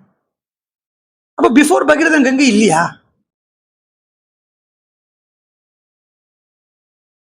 ஆக்சுவலி ஒரு ஒரு chain person can not accept this. அப்ப இந்த இடத்துல கங்கைங்கிறது என்ன? எந்த கங்கை இவன் கொண்டு வரான்? பகீரதன். அந்த கங்கையினுடைய சொரூபம் அப்ப என்னது? 60,000 பேர் எதை அவ மேல தண்ணி படணும், கங்கா ஜலம் படணும், அது வரைக்கும் அவ பஸ்மமாவே இருப்பா அப்படின்னு சொல்றத கடலை தானே திறந்துட்டு போயிருக்கா. கடலை இப்படி குளிச்சுட்டு போற கதையா சொன்னா, கடலை தானே டிக் பண்ணிட்டு போயிருக்கா. கடல் இப்படி டிக் பண்ணிட்டே போனா அப்ப அங்க ஜலம் இல்லாமல இருந்திருக்கும். கடலை தானே குளிச்சுட்டு உள்ள போயிருக்கா இல்லையா? Can able to connect it. கடல்ல குளிச்சுட்டு போயிருக்கிறதா அப்ப அங்க ஜலம் இல்லையா? அப்ப பஸ்மமான உடனே எல்லாம் கரைஞ்சு போயிருக்க வேண்டாமா? புரியாதா? கேள்வி புரிஞ்சுதா? பிரெயின். நான் இப்ப கதைக்குள்ள வரேன். Again I am coming back to story. So இந்த ஸ்டோரியில கதையில கடலை திறந்துட்டு போயிருக்காங்கிறத அந்த இடத்துல அப்ப ஜலம் இல்லாமல இருந்திருக்கும். இந்த 60,000 பேர் வந்து நிற்கப்பட்ட இடத்துல ஜலம் இல்லாமல இருந்திருக்கும். இல்ல அந்த கபிலர் தான் அந்த கீழே உட்காந்து கடலுக்கு கீழே உட்காந்து இருந்திருப்பார். இல்ல இந்திரன் ஆக்சுவலா கடல்ல இருந்து தான் குதிரைகள் வருதுன்னு சொல்லுவா. சைந்தவம்னு பேரு, சிந்துல இருந்து வருதுங்கிறதுனால சைந்தவம்னு பேரு குதிரைகளுக்கு. குதிரை வேணா அங்க கட்டி வச்சிருக்கிறா கூட இவா போய் பஸ்மம் ஆயிட்டா இல்லையா? அந்த பஸ்மம் ஆனதுக்கு அப்புறம் அந்த ஜலத்துல அந்த பஸ்மம் எப்படி இருந்திருக்கு? அது கரைஞ்சு போயிருக்காதா, ஒழுகி போயிருக்காதா? அப்படி எப்படி இருக்கும்? 4 generations. சோ இந்த கங்கைங்கிறது என்ன? எந்த கங்கையை பகீரதன் கொண்டு வரான்? எப்படி கங்கை வரா? எங்க சேர்றா? பகீரதனுக்கு முன்னாடி அப்ப கங்கை இருந்ததா இல்லையா? இல்லை நம்ம நாளைக்கு பார்ப்போம். ஜானகி காந்த ஸ்மரணம்.